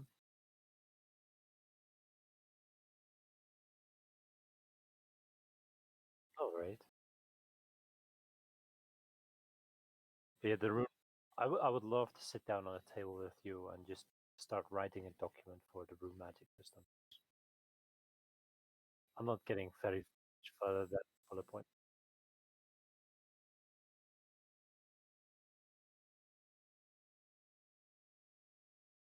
Mm-hmm.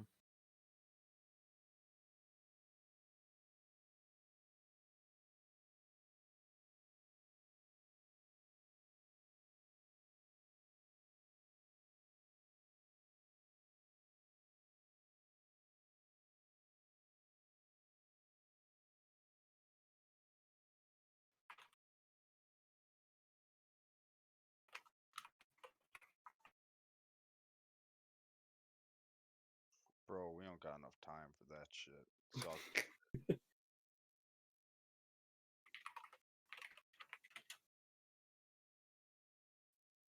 I mean, I'll like it would.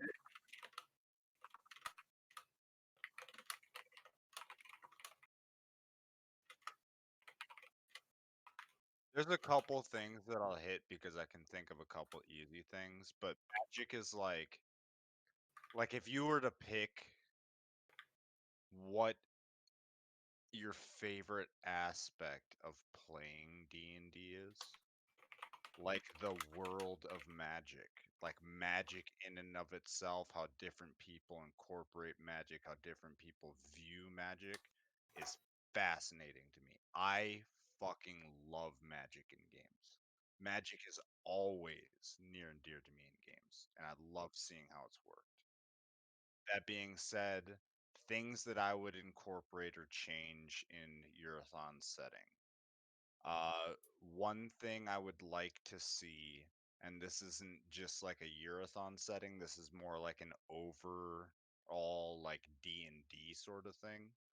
One of the weakest aspects of magic in the game is summoning, and it makes me cry because I would, even if it's like a bunch of stuff that's locked off to like a subclass or something, I would love to see like legitimately useful summons. Because even like when you hit summons, they're already outclassed.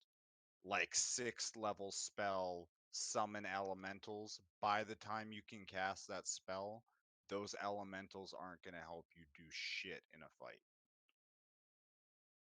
And it's just like it like because with Zook, I wanted originally Zook to be a like I wanted to go summoner, hard summoner. I wasn't even gonna pick up Fireball and any of that shit. I was gonna go hard support summoner. But 90% of the spells that you have access to as a wizard, necromancy or demonic in summoning nature, or it's elementals that are super weak. Druids have some summoning with Fae. The Fae are like the most use we got out of Fae summoning was summoning Fae spirits to run through traps for us.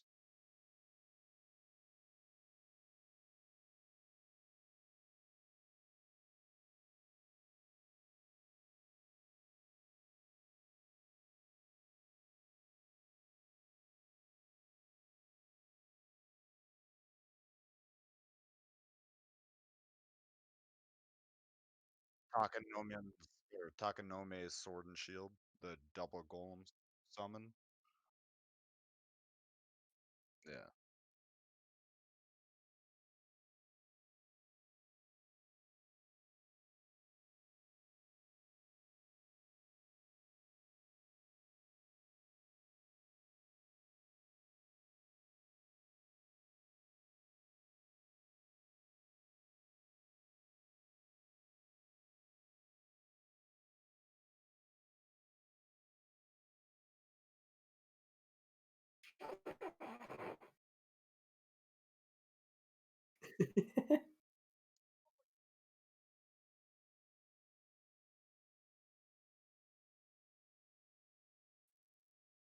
See, more along the lines of what I'm thinking though is like, so the balance of being a summoner in my books, like how I would see your run of the ground summoner, right?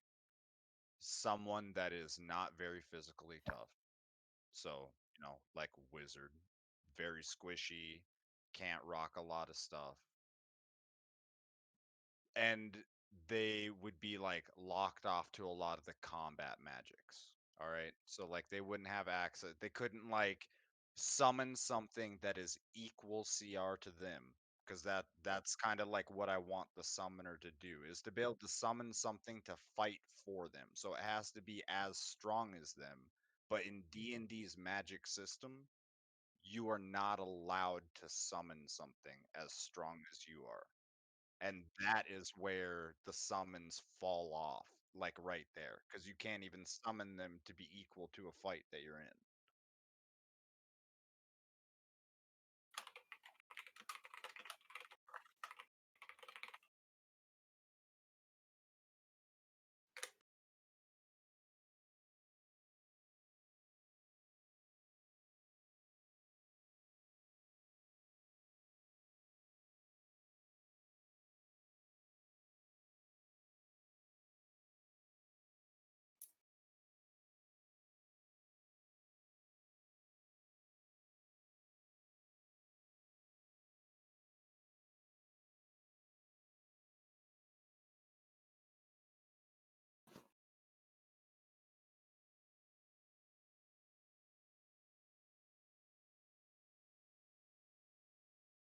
It's kind of like that's kind of like my flip-flopped idea though.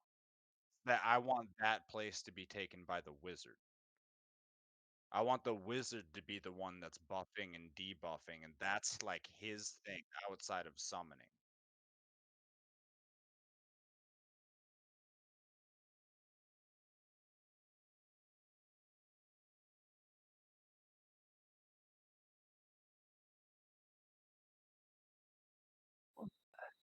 Technically, the conjuration school would fit there because summon spells are part of conjuration already. Yeah, it's. I Conjuration mean, is that lacking.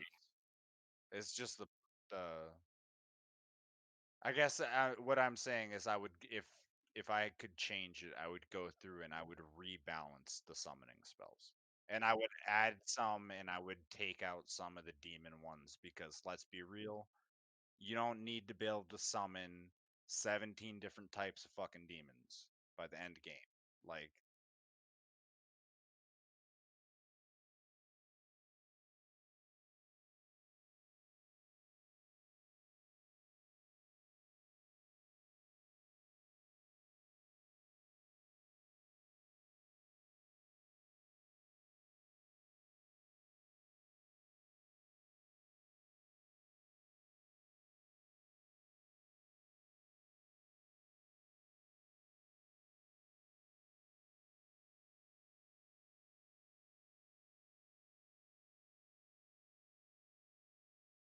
yeah, but that's way too high scale. I'm not talking end scale. Like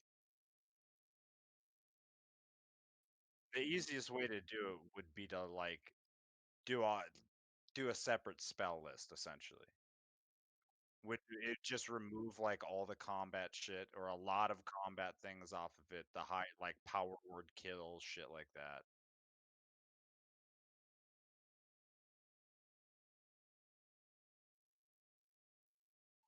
Yes. But it would be arcane caster, but it just wouldn't like be a normal arcane caster. Yeah, I would go with a completely new class if you do so. Shaman does sound like a good one because then you can also have other subclasses that instead of summoning creatures, focuses on other forms of summoning.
dude, I'd be down. All I've ever wanted since I started playing D&D so many years ago is to play a legitimately viable summoner, like as I can imagine in my head. And either like GMs don't want you to be able to summon things as powerful as you, even if you're willing to like heavy limit your own magic capabilities, but like fuck it.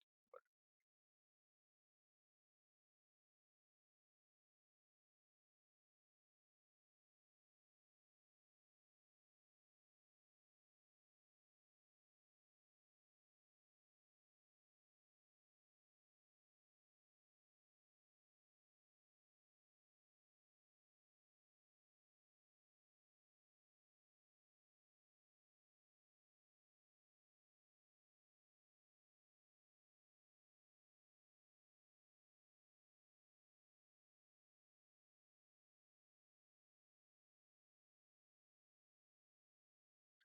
as long as the summon like was decently strong enough, you know.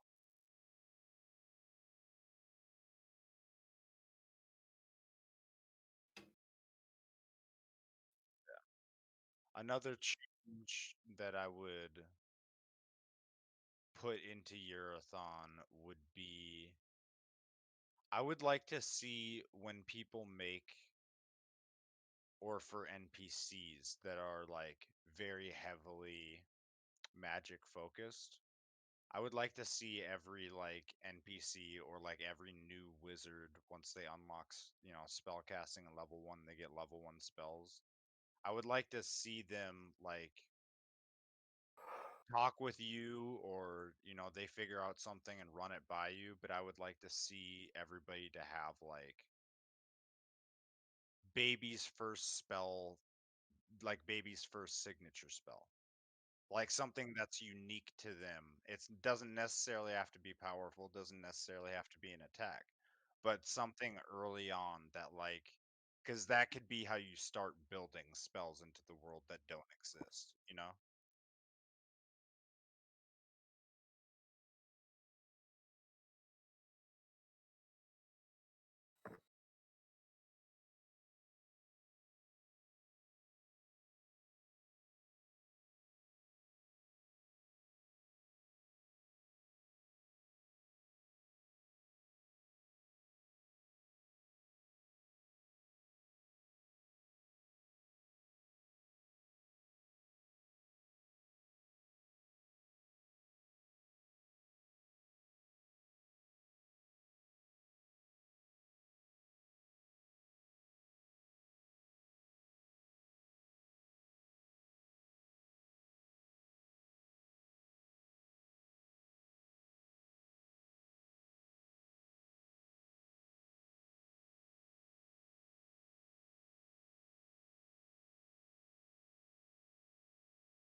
N- I,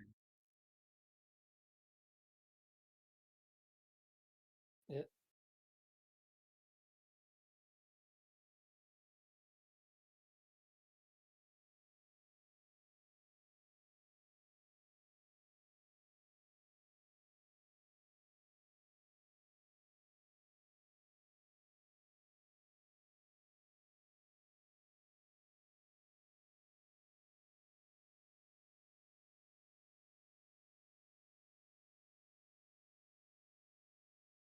yeah, American, that'd be like ninth, 10th grade.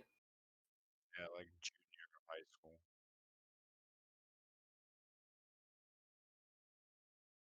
or freshman.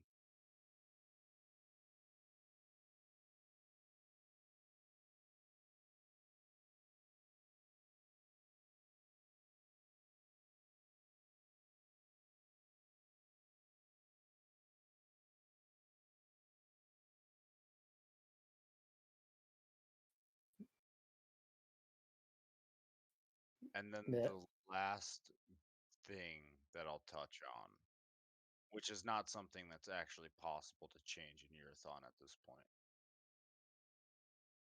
but I, as a player, would love to see more worlds not place like a stigma on some magic. Like almost every world you go to, there's gonna be stigma against necromancy. It's like almost written into like the very D&D fibers at this point. Go to Ashnelore.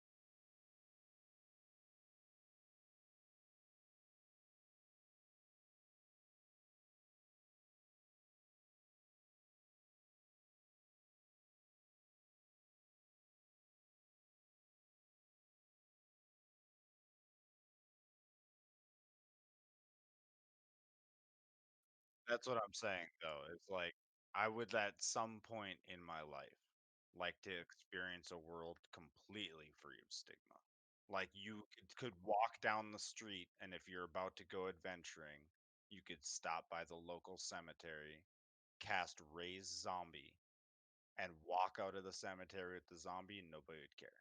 They wouldn't even bat an eye. They'd be like, all right, that's a caster just grabbing something for a mission.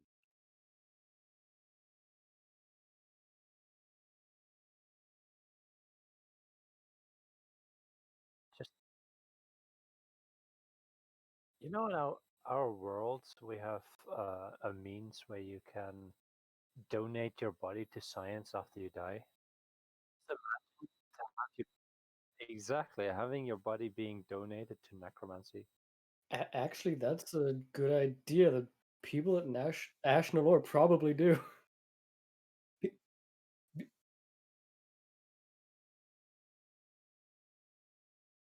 The family gets money for it. Yeah, because Ashnelore is all about the study, creation, and usage of all manner of spells and magic.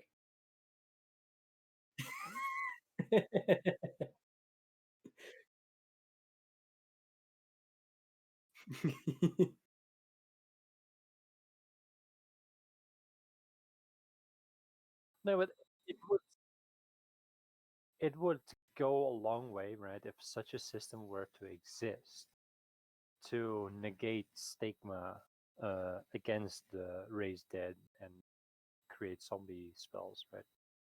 Dude, the Because Zarzora University would it's love given that. explicit consent, and not just that.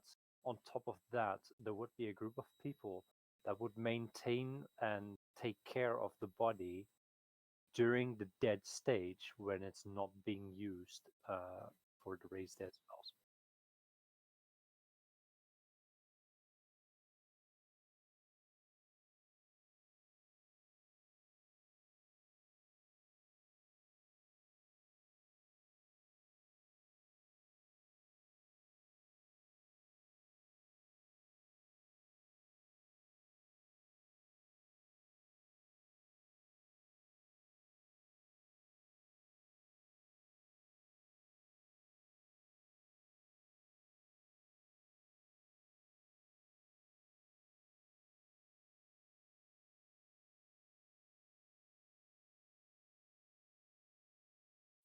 No, I know.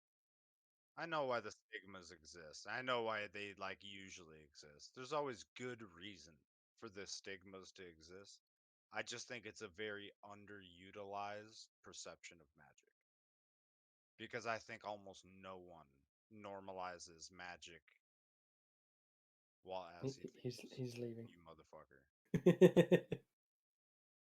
I don't think anybody like people don't normally normalize magic that's like necromancy to that point to where it would be like just seeing someone burn a piece of paper to cast a spell or raising a body out of the ground. Be like, all right, that's just their magic.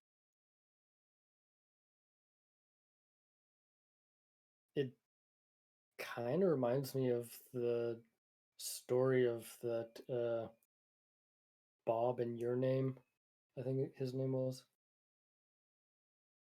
That old necromancer that over the years built an undead army for himself. See if I can find it again.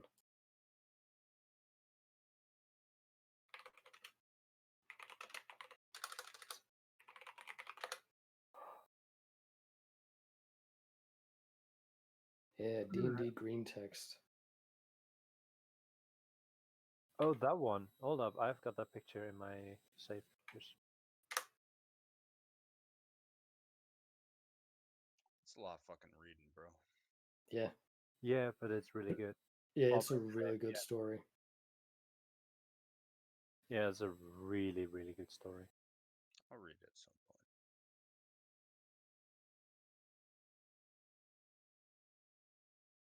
By a necromancer. Knew it.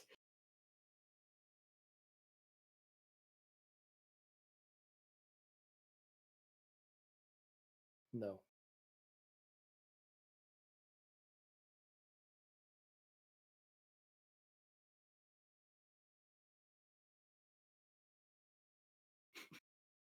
It's always gonna sound weird. Yeah, if you have to say that, then it's gonna sound weird no matter how you say it.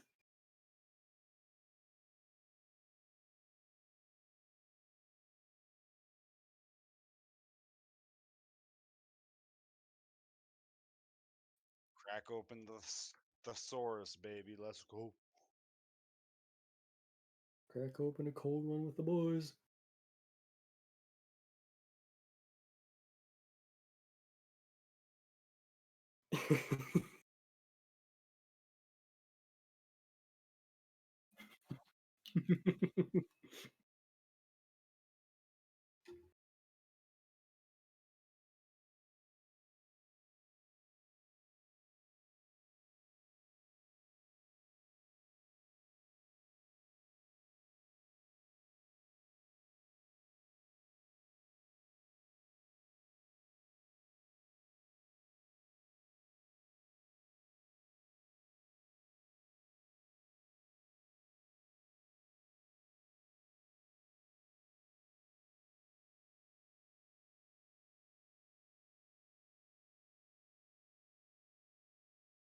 Blah, blah, blah, blah.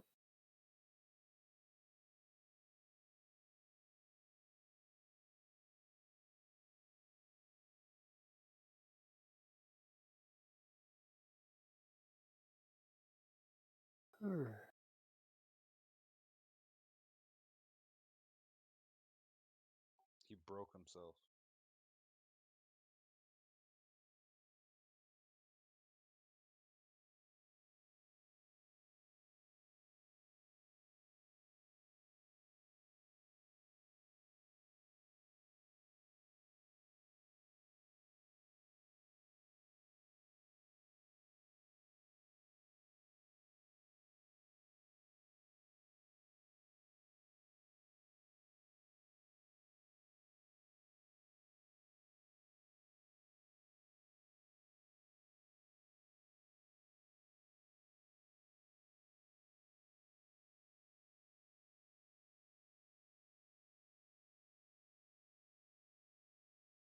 I would add creation magic. I would add a type of magic that rather than summoning things like conjuration focuses or enchanting or enhancing things, it would be creation magic. It'd be like a type of form of alchemy where you're drawing from the resources around you. And the reason that I would add something like creation magic, which would obviously have a limit to like what you could create based on your level, Hello, be Warforged. because that type of magic is so ideal for a type of player that wants to just have the ability to use their imagination and magic to just fucking wing it, bro. Come up with some fucking nut shit and wing it and not be limited to, a select spell list. I think it'd be interesting magic.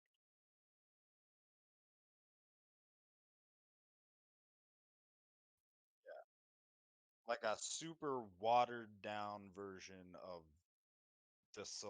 the god's power to create. Like ultra watered down. Yeah.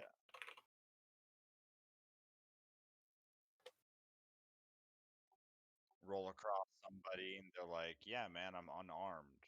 And then they cast a spell and they have a fucking metal sword in their hand. They're like, "Haha, shank a bitch."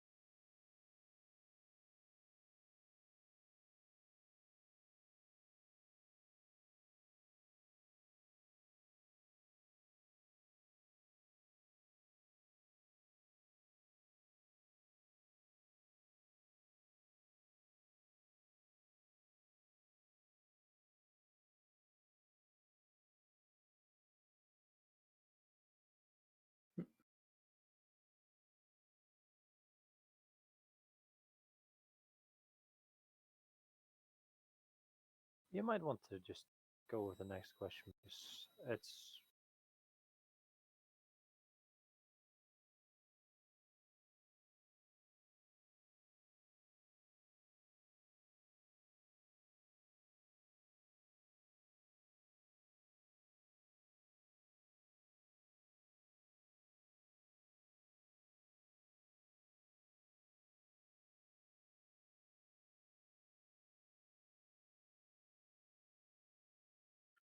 But what?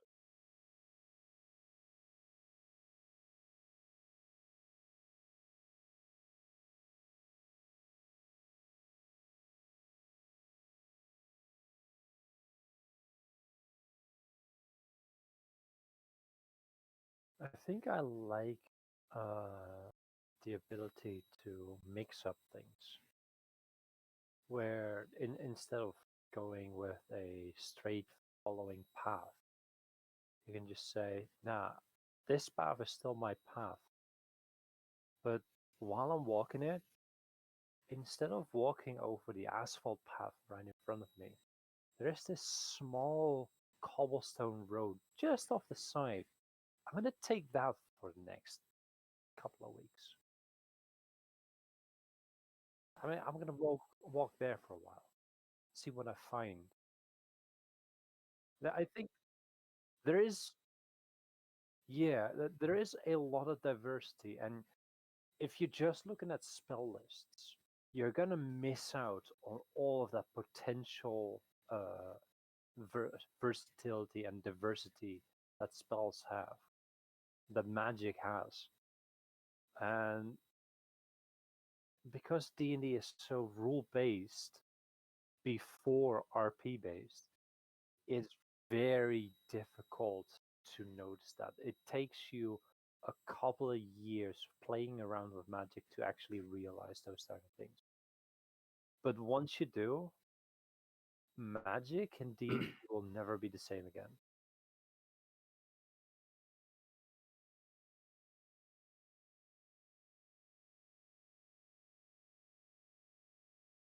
Mm-hmm.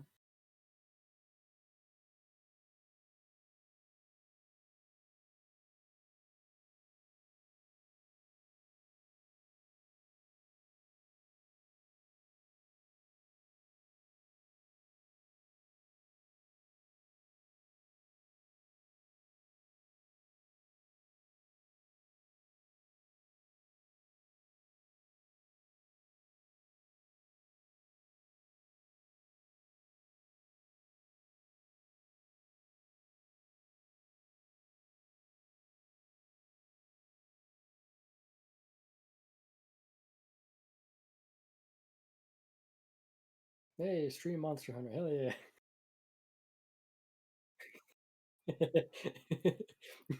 we're gonna torture Pookie Pookie some more.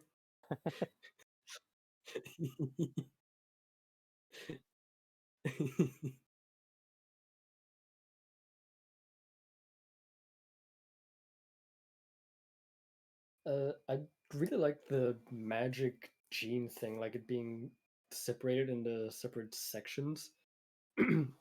Because for me, it helps. Yeah, because for me it helps like solidify the reasoning of why some people are able to access magic instead of, oh, your charisma isn't high enough, you can't access warlock magic. It's like that doesn't make that much sense. It was like, oh, you're genetically adept at having a bit of magic in you from your entire bloodline. Makes perfect sense.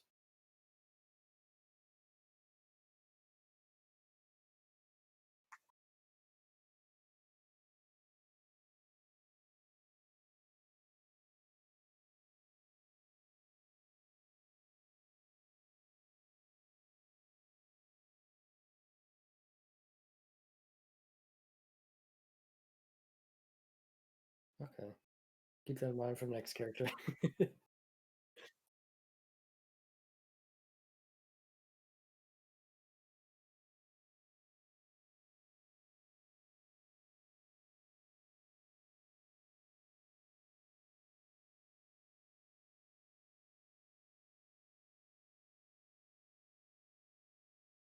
Yeah.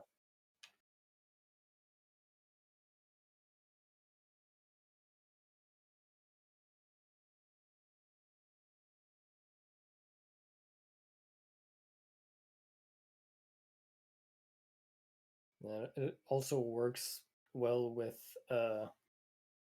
like sorcerers because they're based around the entire magic through the bloodline thing.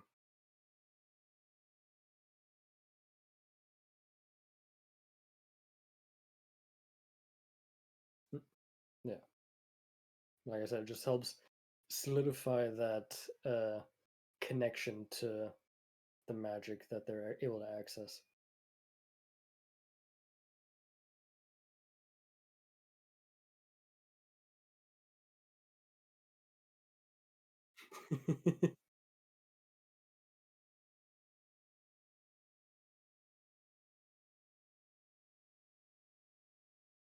Validation.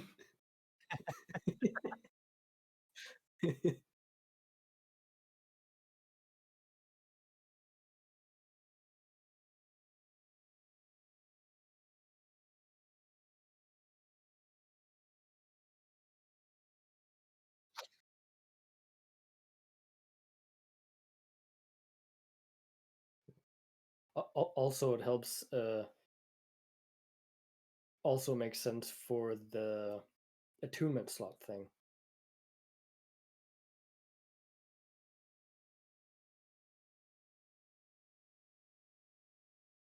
Yeah, because beforehand it was just like, oh, you can only attune to one item.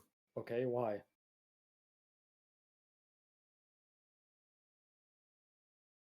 Yeah,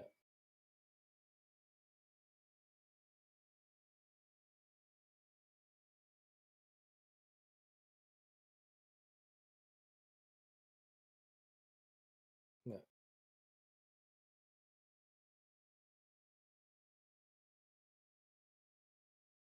Yeah, I like how thought out and solidified into the world a lot of the magic is. Even though not all of it is, a lot of it is. Because the more solidified something is, the more I can poke and prod at it and find an interesting way to take it or to flip it or to change it slightly and have a character based around that.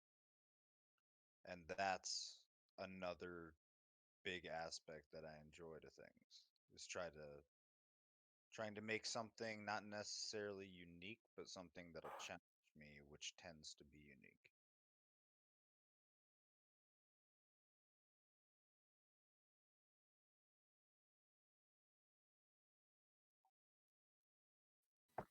And then trying to play it in a way that I can be like, yeah, that makes sense. That's how they would go. That's how this interesting change in this situation might play out.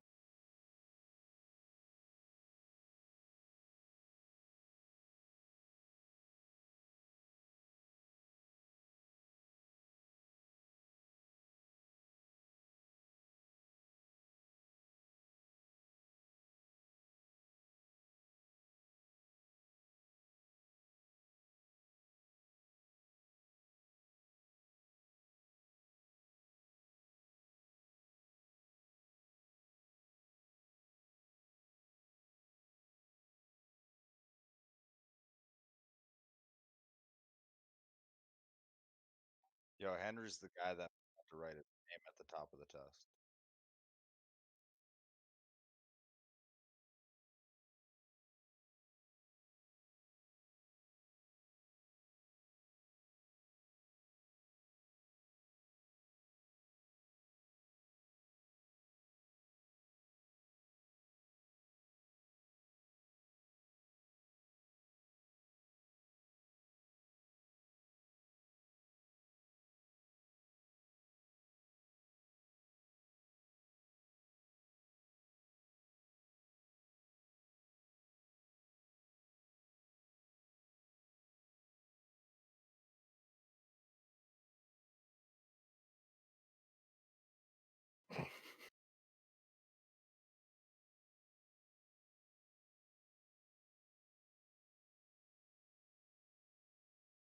Everybody's got to start somewhere, man, you know?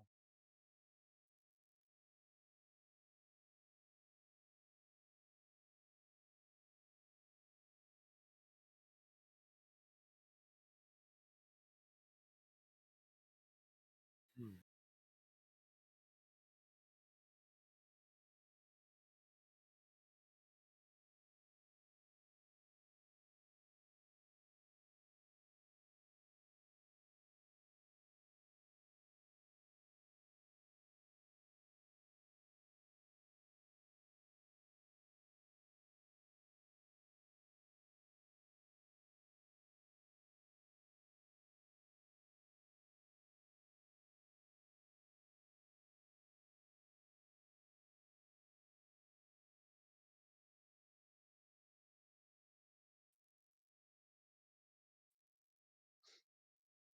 I want to summon Bahamut. Solar.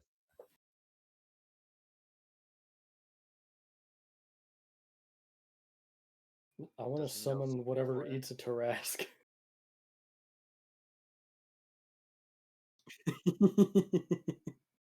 I don't know.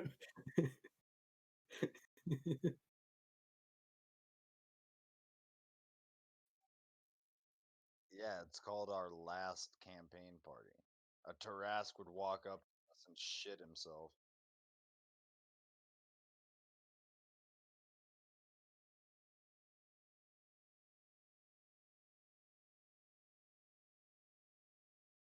So we blow up the moon. Yeah, nuke the moon.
Diversify your portfolio.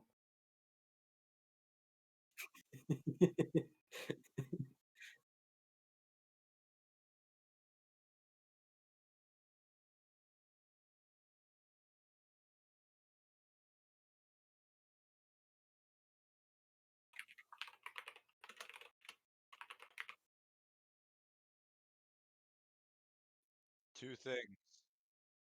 Two things before we go. One, blow up the moon. Two, buy Jiangsu stone beds. Hashtag sponsored. If you Hashtag want wish, to be sponsored. Hashtag sponsor us. Hmm. Hashtag you, will be ad. if you wish to mess with your GM, wish to mess GM with your GM, Be Hashtag a man. casting relocate on that barbarian trying to attack you with a rock. Just saying, the barbarian might resist. The rock will certainly not. Have fun.